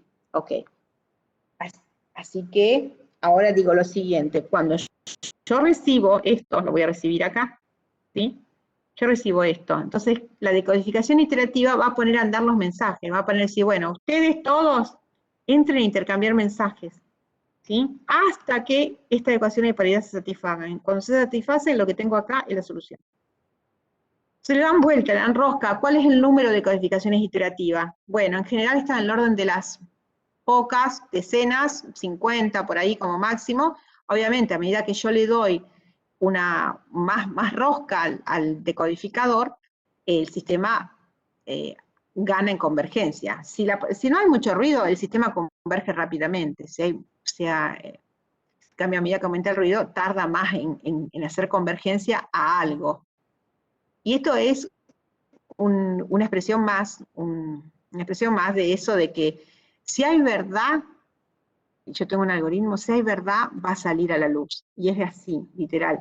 Entonces, arranco con esto, y en cada iteración, ¿sí? El sistema va mejorando la estimación que va viendo acá de la información. A las 13 iteraciones, el bit error rate, ¿está bien? Es menor que 1 sobre 30.000, es decir, que tengo una tasa de error muy, muy baja, ¿está? Es un error de 3.3 por 10 a la menos 5, después de 13 iteraciones. Teniendo en cuenta, ¿está bien? Que el Shannon Limit, ¿cuál es el Shannon Limit? El Shannon Limit es la capacidad del canal, ¿está bien? La capacidad del canal a P igual a 0.11 es C igual a 0.5. Yo estoy transmitiendo a una capacidad de 0 puntos, a una probabilidad de error en un canal cuya probabilidad de error es 0,075, es decir, es un poquito más de la mitad de lo que aún se alcanza la capacidad del canal, ¿está bien? C05. Así que lo que yo digo acá es simplemente que, haciendo una decodificación iterativa, yo puedo, mediante un código tan sencillo, me ahorro toda la matemática, todo lo que estaban, bueno, eso para este tipo de aplicaciones, para storage, para almacenamiento, hay otros tipos de códigos, pero para transmisión, que es la que nos interesa a nosotros en este momento, los códigos LDPC son los que se usan, de hecho son los que están en sus teléfonos, ¿está? En sus teléfonos ustedes tienen exactamente estos bichitos incorporados, tanto el codificador como el decodificador. Quiere decir que el algoritmo de codificación iterativa está puesto en hardware directamente, porque no se van a gastar en hacer un firmware para esto, porque esto es velocidad. ¿Está? La potencia de la decodificación iterativa, ahora esto está siendo explicitado para el canal binario simétrico, pero obviamente también vale para el canal gaussiano, que todavía no hemos explorado. ¿Está? Bueno, entonces, a partir de esto, vamos a hacer unos cuantos ejercicios y después seguimos con la decodificación en presencia de ruido gaussiano, que es lo último que nos falta para llegar a la realidad. Vinimos por el canal binario simétrico, que está muy bien para modelar errores en streaming binarios, pero vamos a ver que en la práctica, para muchas aplicaciones, especialmente en comunicaciones, el ruido que molesta a la transmisión de bits no es un binario simétrico, sino un ruido de carácter gaussiano. En cuyo caso vamos a tener que extender los resultados que vimos para el segundo teorema de Shannon para el caso de ruido gaussiano. Pero nos vamos a dar un tiempo y primero vamos a asentar los conocimientos que tenemos con toda la parte discreta, ¿sí? Así que bueno, ahí seguimos, hacemos unos ejercicios juntos si quieren. Profe, Sí. una preguntita, ¿la tasa entonces eran los bits de información sobre los bits de paridad o la longitud? No, es la tasa refleja lo que vos decís. Fíjate, vos pensalo, Maya, yo también me hacía lío, no te preocupes. La tasa, finalmente, desde el punto de vista de ingeniería, ¿vos qué querés decir? A mí lo único que me importa son los bits de información. Todo el resto es una cosa de la que yo como usuario no me quiero enterar. ¿Está? Entonces, la tasa de información es aquello que refleja lo que está enviando el usuario. Entonces, lo que está enviando el usuario son los K bits. Por lo tanto, es N menos los bits de paridad. En el caso de los códigos LDPC es exactamente la diferencia entre el número de columnas y el número de filas. ¿Se entiende? Sobre el total que estás enviando. Por cada bloque vos envías N bits, de los cuales solamente K son de información. Por lo tanto, la tasa de transmisión de información, la tasa a la cual vos estás enviando información, está sobre N. ¿Se entiende? Está sobre N. Perfecto. N, la longitud del código. Vos decís, del total, ¿cuánto es información exactamente? El resto que agregué es paridad, que depende de los bits de información, así que básicamente no es información. ¿Y por qué lo pones? Y lo pongo porque si no, esto que tengo acá de información no va a llegar nunca a destino. Bien. Ese es el ABC, digamos. ¿Estamos? ¿Se entiende? Entonces, disculpa, soy medio duro. Sí, Entonces, sí. sería la tasa del bit de información sobre longitud, eso es lo que a mí me parece intuitivo. Sí, es eso exactamente. Perfecto. Es eso, exactamente. Bueno, Bueno, muchas gracias. nada. ¿Seguimos con algún ejercicio, Nati? ¿Tenemos por ahí alguno para hacer? Sí, ahí Dale. comparto. Mientras busca ahí, yo busco, le presento acá algunos de los. Bueno, esta es una gráfica que cuando veamos acá las tasas a la cual yo me puedo acercar y la probabilidad de decodificación, digamos, como que hay una cantidad de códigos, estas son bounds como cotas a lo que yo puedo hacer con los códigos LDPC. Pero bueno, lo vamos a ver en la práctica. Seguimos. Bien, comparto entonces. Dale.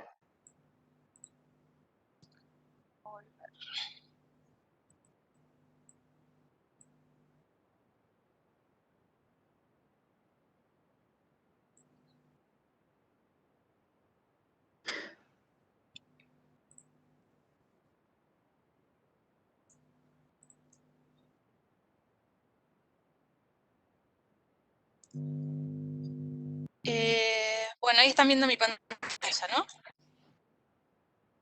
Sí, perfecto. Sí, sí. Genial.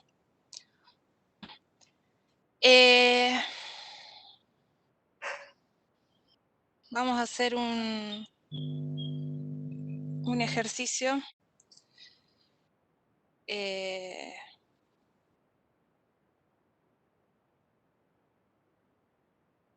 Vamos a empezar con este.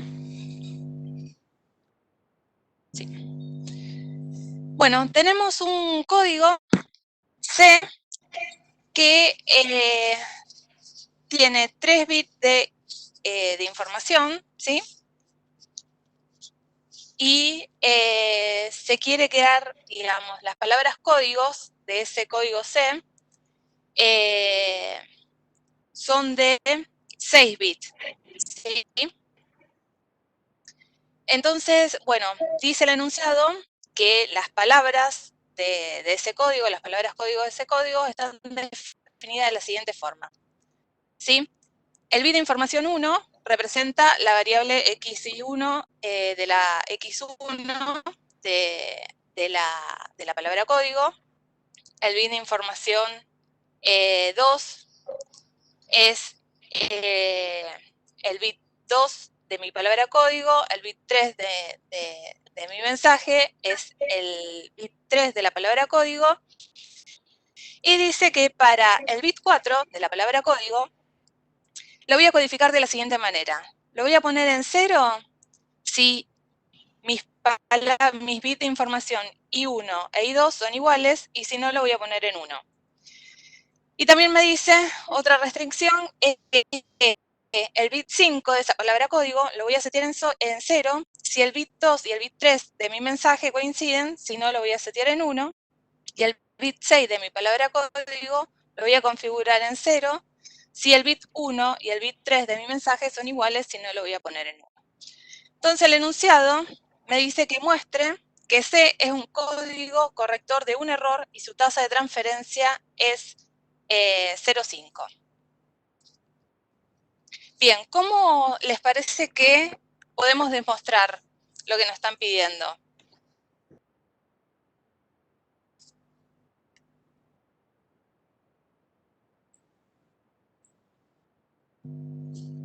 ¿Los escucho?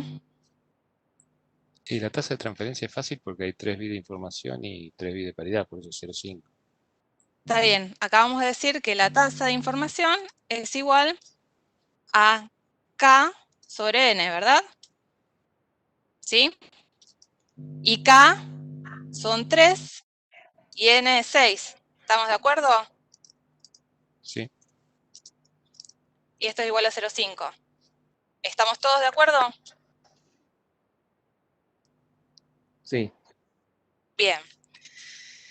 Entonces, eso era simple de demostrar. Y ahora, digamos, ¿cómo podemos mostrar que C es un código corrector de un solo error?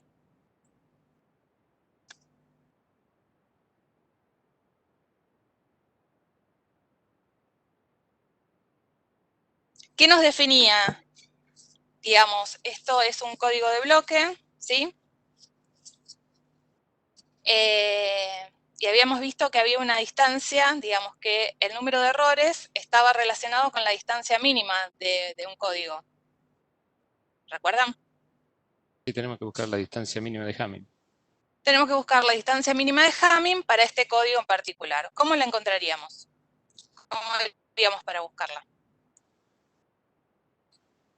Y habría que Habría que hacer todas las palabras código. Habría que escribir todas las palabras código, ¿sí? Vamos a ver si está escrito acá. ¿Sí? De acuerdo a las ecuaciones que teníamos planteado acá, habría que escribir todas las palabras código. Si yo me planteo mis mensajes, ¿sí? Esto es mensaje, y esto es palabra código, ¿sí? Si yo me planteo todas las posibles mensajes, que en este caso tenemos 3 bits, por lo tanto la cantidad de mensajes total que puedo crear, ¿cuántos son? 2 a la 3 igual a 8. 8. Entonces escribo los 8 mensajes posibles.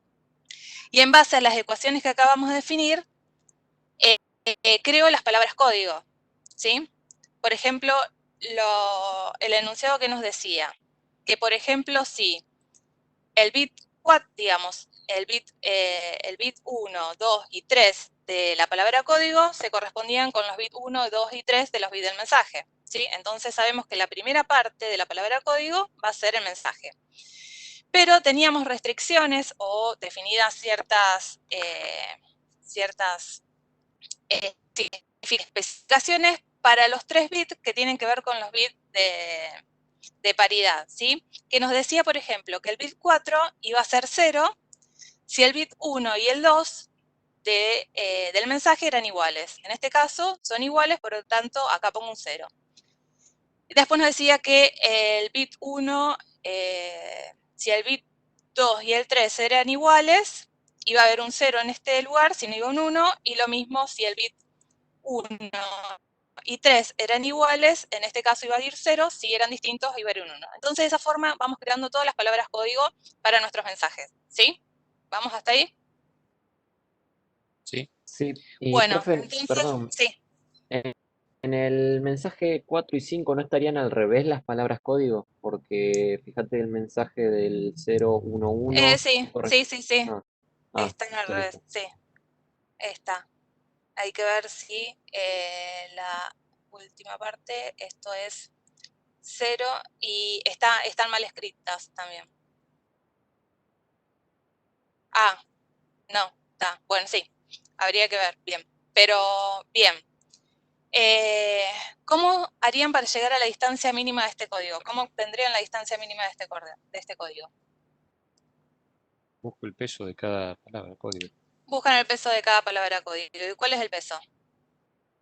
El peso mínimo sería 3. A ver, para la primera palabra, ¿cuál sería el peso de la palabra? 3. 3. Para el segundo, 3. 3. Para el otro, 3 también. 3 también. Para este de acá, 4. para este de acá, 4. para este otro, 4. Y para este otro. 3. Bueno, 3. Bien, entonces la distancia mínima para este código es 3. 3. Si la distancia mínima es 3, ¿cuántos errores puedo corregir? Solo uno. Solo uno. ¿Por qué? Porque los errores que puedo corregir tienen que ser menores que a 2t más 1. Ahí está. Bien, como Ese error que lo detecté tengo. que la distancia mínima era 3 y nosotros habíamos visto que había una relación entre la distancia mínima y la cantidad de errores que se podían corregir. Habíamos visto cuando veíamos la configuración de las esferas, que cada una de las esferas, el centro de esfera, era una palabra código y cuán alejadas tenían que estar esas palabras código para que no se confundieran una con otra. Habíamos visto que el radio de esas esferas tenía que ser el número de errores que podíamos corregir. Entonces de ahí habíamos obtenido esta ecuación donde decíamos que la distancia mínima del código tenía que ser mayor o igual a 2 veces la cantidad de errores que se podían corregir más 1. De esta ecuación, si despejamos, llegamos a que la cantidad de errores que podíamos corregir es 1. ¿Sí?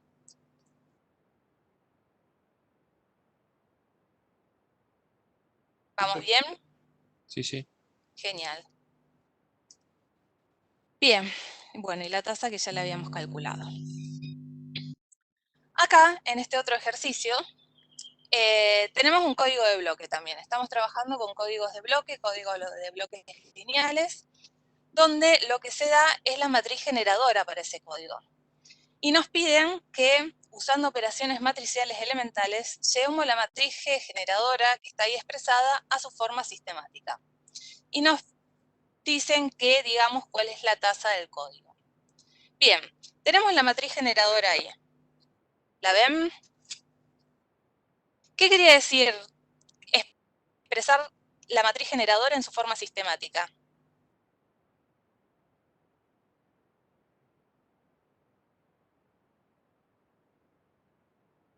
Diagonalizarla, ¿no era? Bien, es llevarla a una forma donde podamos encontrar, ¿sí?, dentro de esa matriz una parte de la matriz que sea la matriz de identidad. Entonces, observando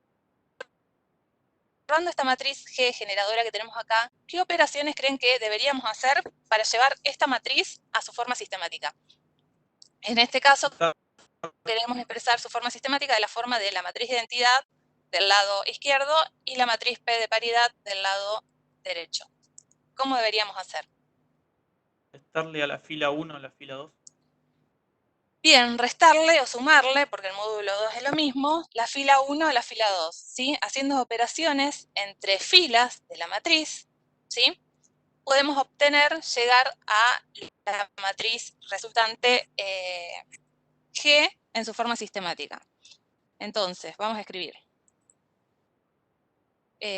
Bueno, yo lo voy a escribir acá, ¿sí? Si a la fila 1 le sumamos la fila 2 y el resultado lo guardamos, a ver, veamos, empecemos por identificar algo, ¿no? Antes que nada, por si alguien no lo vio. Nosotros tenemos, queremos llevar, digamos, ¿cuáles son las dimensiones de G?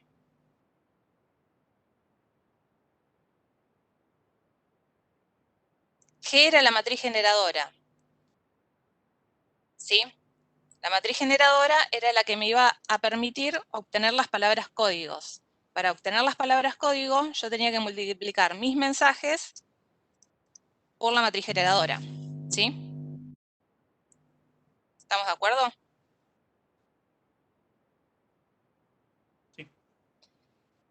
Sí. ¿Cuántos bits tiene el mensaje? No para esta, digamos, hablando en general, ¿sí?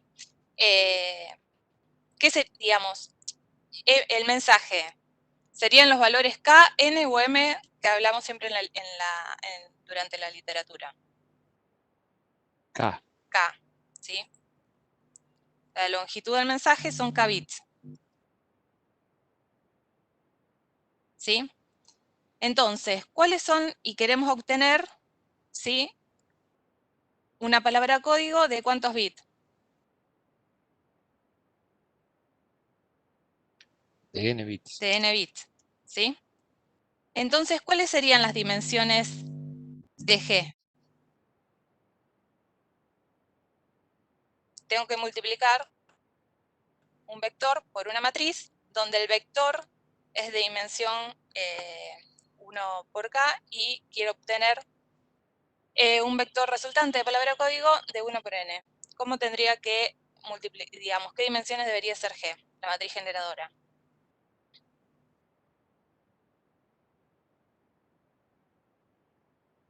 ¿A por N? Por n. De K por N. Bien. K filas por N columnas. ¿Sí? Estamos de acuerdo. Entonces, queremos obtener la matriz G en su forma sistemática, que tiene esta forma, y la matriz de identidad y la matriz P de paridad. Entonces, la matriz de identidad es una matriz cuadrada. Es una matriz cuadrada, entonces va a ser de K por K. ¿Sí? Entonces, esto que está acá debería ser para mí la matriz de identidad, y esto acá la matriz P de paridad. Entonces, yo lo que tengo que hacer es llevar, operar sobre la fila de esta matriz para llevarla a su forma sistemática. Que, como bien dijo el compañero, él rápidamente observó que en la matriz de identidad yo debería tener un 1K, un 0, 0, 0, 1, 0, 0, 0, 1. Entonces, lo que yo debería es poner un 0, digamos, lograr de operar de forma de que en esta posición poder lograr un 0. En esta matriz, es una matriz muy simple, donde a simple vista se puede ver que la operación que yo puedo llevar a cabo para lograr eso, ¿sí? Es a través de la operación entre la fila 1 y la fila 2 de la matriz. Entonces, lo que decía el compañero es a la fila 1 sumarle o restarle la fila 2 y el resultado guardarlo en la fila 1, ¿sí? Suma o resta siempre el módulo 2. Entonces, si hacemos eso, ¿cómo quedaría conformada la primera fila de esta nueva matriz generadora en su forma sistemática? Si yo hago 1 más 0, ¿cuánto da? ¿Te puedo hacer una pregunta? Sí, ¿Sería lo mismo alternar la columna 2 con la columna 4 o solamente hay que hacerlo por vía matemática?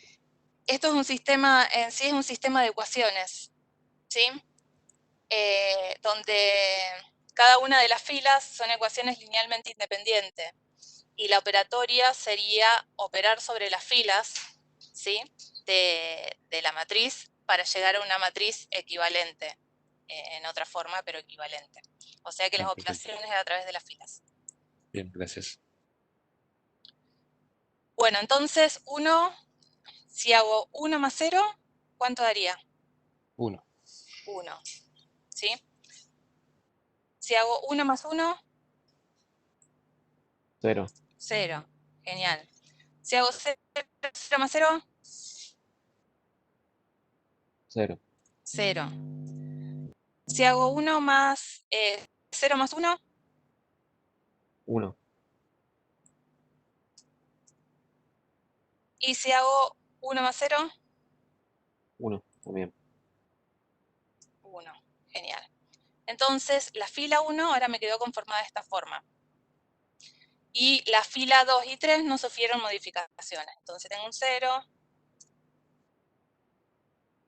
tengo un 1, tengo un 0, tengo un 1, tengo un 0, y acá tengo un 0, un 0, un 1, un 0 y un 1, ¿sí? Entonces esta es mi nueva matriz G expresada en su forma sistemática, donde ahora sí puedo ver que tengo por un lado la matriz identidad y por el otro la matriz P.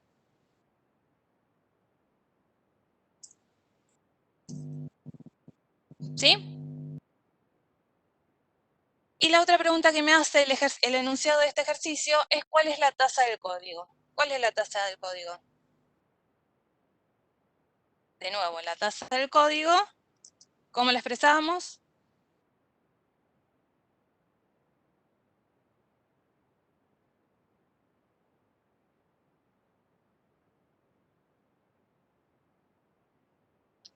K sobre N. La cantidad de bits del mensaje sobre la cantidad de bits de la palabra código. En este caso, ¿cuántos bits tiene nuestro mensaje? 3, ¿sí? ¿Y la palabra código cuántos bits tiene? 5. 5. Entonces la tasa del código me queda 3/5, ¿sí?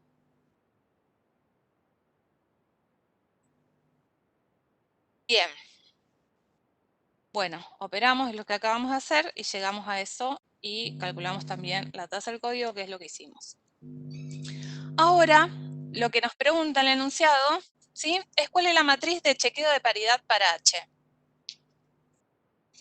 ¿Cómo a partir de G puedo llegar a H?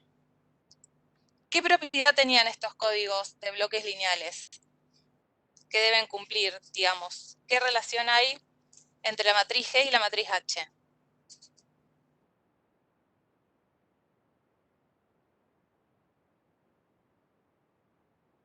Y los códigos generados por G traspuestos, multiplicados por H, daban nulo, digamos. Bien, que la matriz generadora G, perdón, por la matriz de chequeo de paridad traspuesta, ¿sí? Era igual al vector nulo, ¿sí? Esta es la propiedad que deben cumplir la matriz G y la matriz H para un código lineal de bloque, ¿sí? Entonces, dado G, yo puedo operar para obtener H, ¿sí?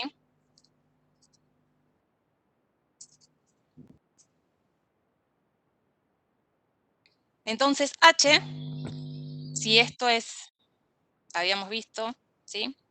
Ahora G está en su forma sistemática, y por eso también siempre tratamos de llevar la matriz a la forma sistemática para que sea más fácil de visualizar y operar. Nosotros tenemos que G está compuesta por la matriz de identidad y la matriz de paridad P, ¿sí? Y que queremos llevar, ¿sí?, esta estructura a, digamos, operarla de forma de poder obtener H. Que H tiene que cumplir esta propiedad, que G por H transpuesta es igual a 0 o H por G transpuesta es igual al vector nulo, ¿sí? Entonces, operar esto, desarrollar esto, nos lleva a que la estructura de H es igual, acá se me corrió, pero es igual a plantear una matriz que tiene dimensiones, ¿sí? ¿Qué dimensiones debería tener la matriz H en consonancia con G?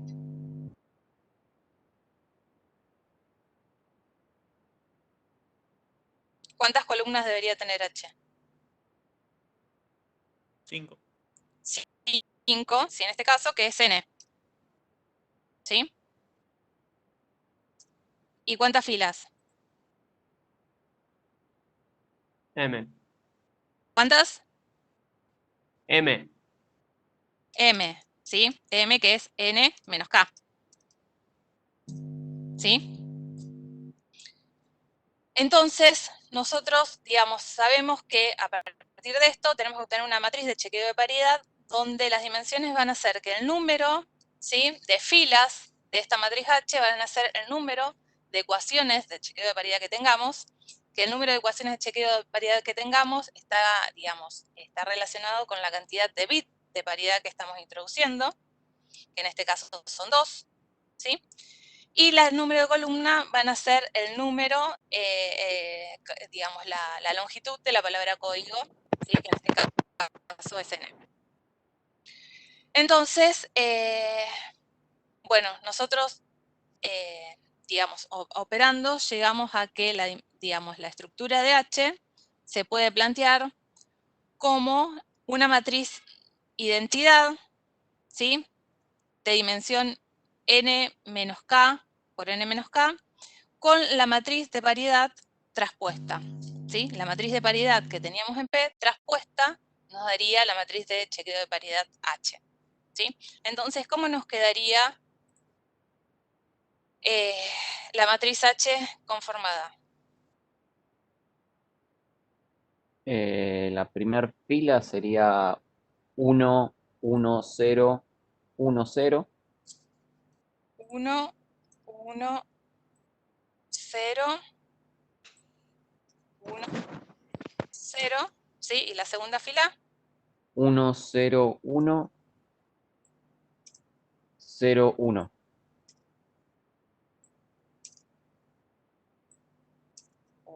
vamos a chequear, a ver.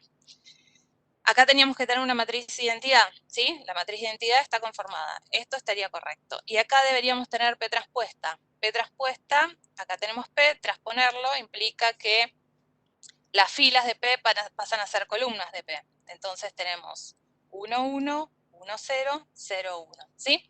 De esta forma obtenemos H, ¿sí? ¿Vamos hasta ahí? Sí, sí. Genial. Sí, sí.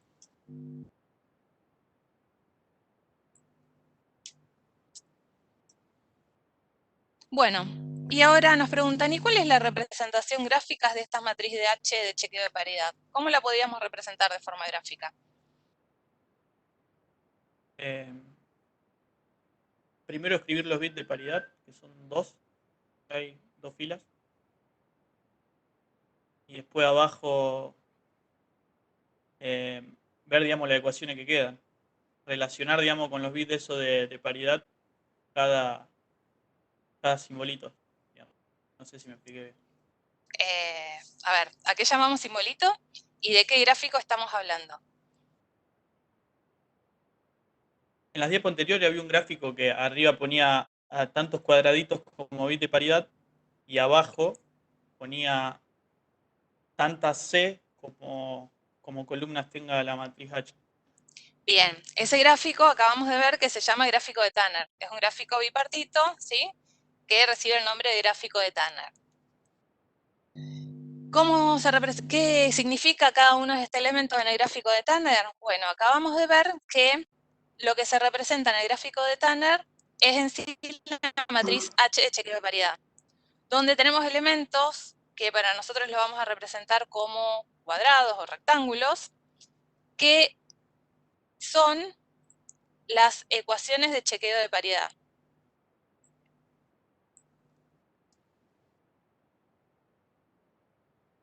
¿Sí?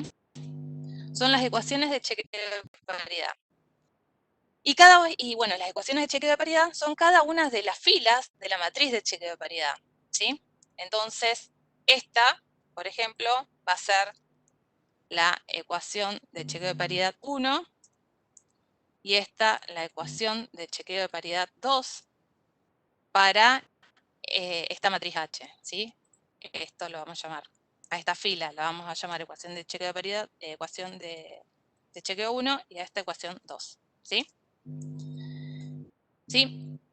Y otro elemento que teníamos, como bien decía el compañero, es que teníamos unos circulitos, ¿sí? Esos circulitos son los nodos variables que para nosotros van a representar cada uno de los bits de nuestra palabra código, ¿sí? En este caso, las columnas de H, que eran los n elementos de la palabra código. Entonces, ¿cuántos bits, sí? ¿Cuántos circulitos, cuántas variables voy a tener representado en este gráfico? 5. 5, ¿sí? Cada una, bueno, puede salir cualquier cosa de esto, ¿sí? Donde cada uno de estos va a representar, por ejemplo, esto es C1,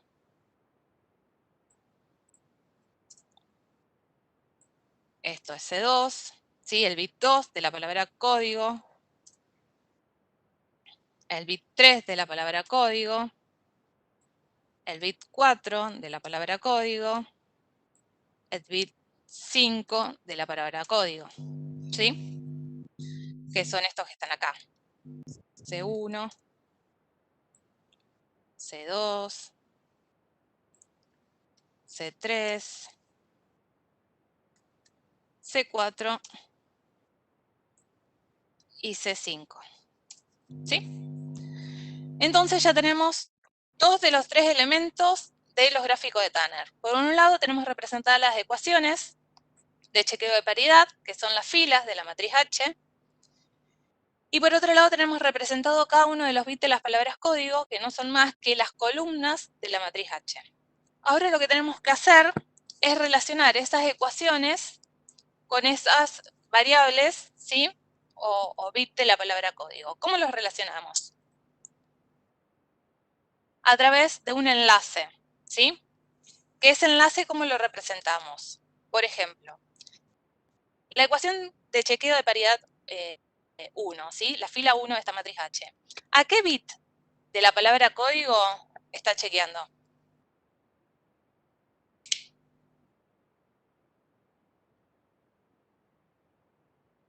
A los primeros dos, al C1, C2 y C4. Bien, a C1, a C2 y a C4, ¿sí? Y la ecuación 2, o sea, la fila de H, la fila 2 de H, ¿a qué bit, sobre qué bit está operando? C1, C3, C5. C1, C3 y C5, ¿sí? De esta forma, acabamos de representar de forma gráfica, a través de un gráfico de Tanner, la matriz de chequeo de paridad, ¿sí? En un ejercicio, por ejemplo, se le puede dar H y pedir que grafique en el gráfico de Tanner, o se le puede dar el gráfico de Tanner y decir que expresen H como una matriz, ¿sí? Esas podrían ser posibilidades válidas para un ejercicio de resolver. Bien, a ver, veamos un poco las particularidades que tiene esta matriz H, ¿sí? Y el gráfico de Tanner. Por ejemplo, ¿hay algún bit que no fue chequeado por ninguna de las dos ecuaciones?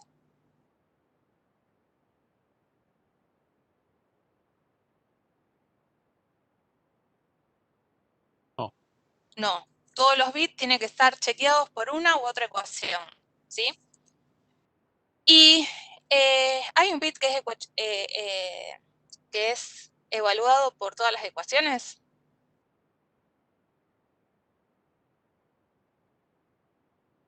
C1. C1, ¿sí? C1 es evaluado por las dos ecuaciones, ¿sí? Bien.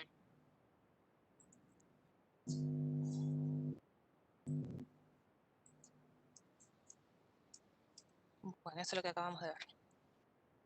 Bueno, ¿preguntas hasta acá? No, no.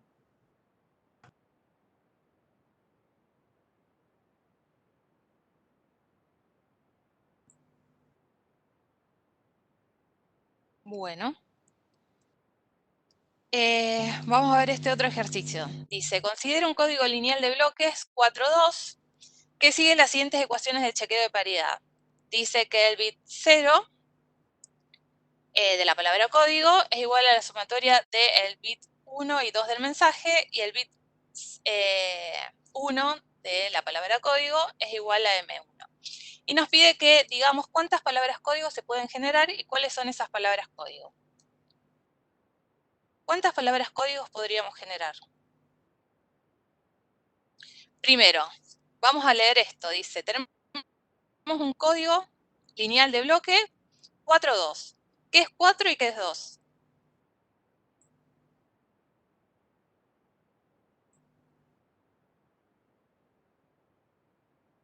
4 es la cantidad de bits de la palabra código y 2 la cantidad de bits de pérdida. Bien, tenemos que 4 es n y 2 es k. Bien. Entonces tendríamos, por ejemplo, ¿sí? Si tendríamos que generar todas esas palabras código, tenemos que, esto es igual a M1 más M2, ¿sí? Y tenemos que, que C1, según lo que dice ahí, es igual a M1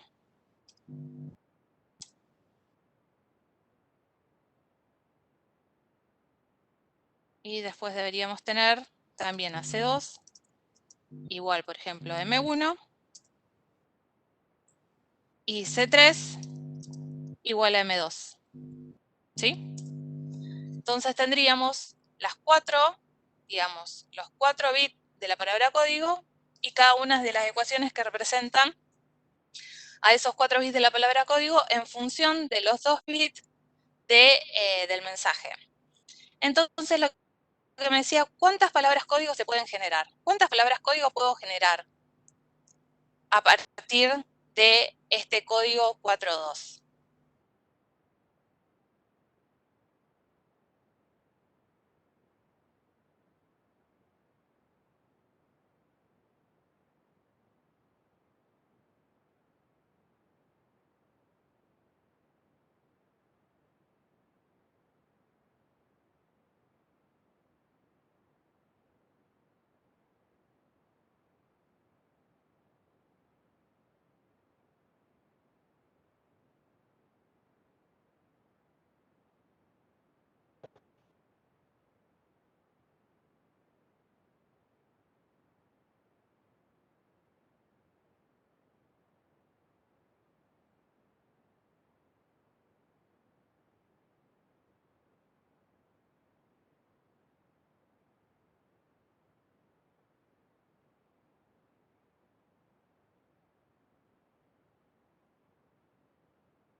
cortó a mí? ¿O se... Ah. Y ese tiempo son 2 a la K. ¿Cómo? ¿Hola? No escuché.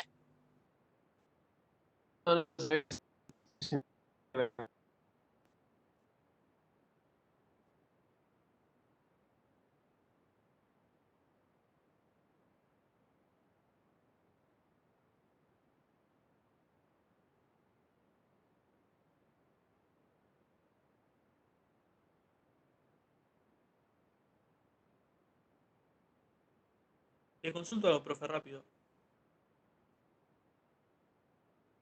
¿No? Ah, este es otro ejercicio. No, no, sí, una pregunta. Sí. Es lo mismo, digamos, que las condiciones de mensaje como calculaste antes.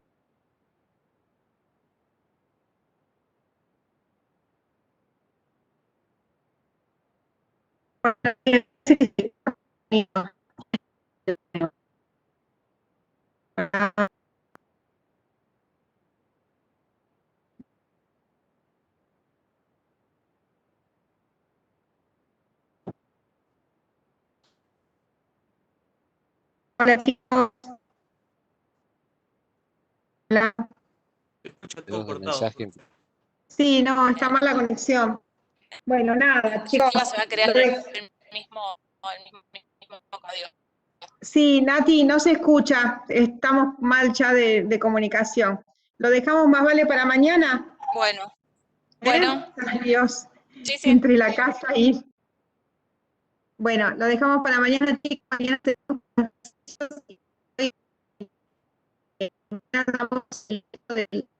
de otro que nos falta.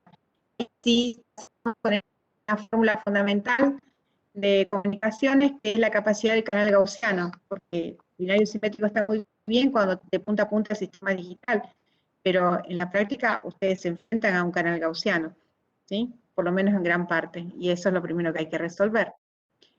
Todo lo que hicimos acá es válido, ¿sí? Algunos pequeños cambios de escala y demás, pero todo lo que hicimos hasta acá sigue siendo válido, una adaptación del segundo teorema de Shannon, y se acabó. ¿Estamos? Y ahí seguimos con nuestra plancha de ejercicios. Bueno, muchas gracias, nos vemos mañana. Chau, hasta mañana. Chao.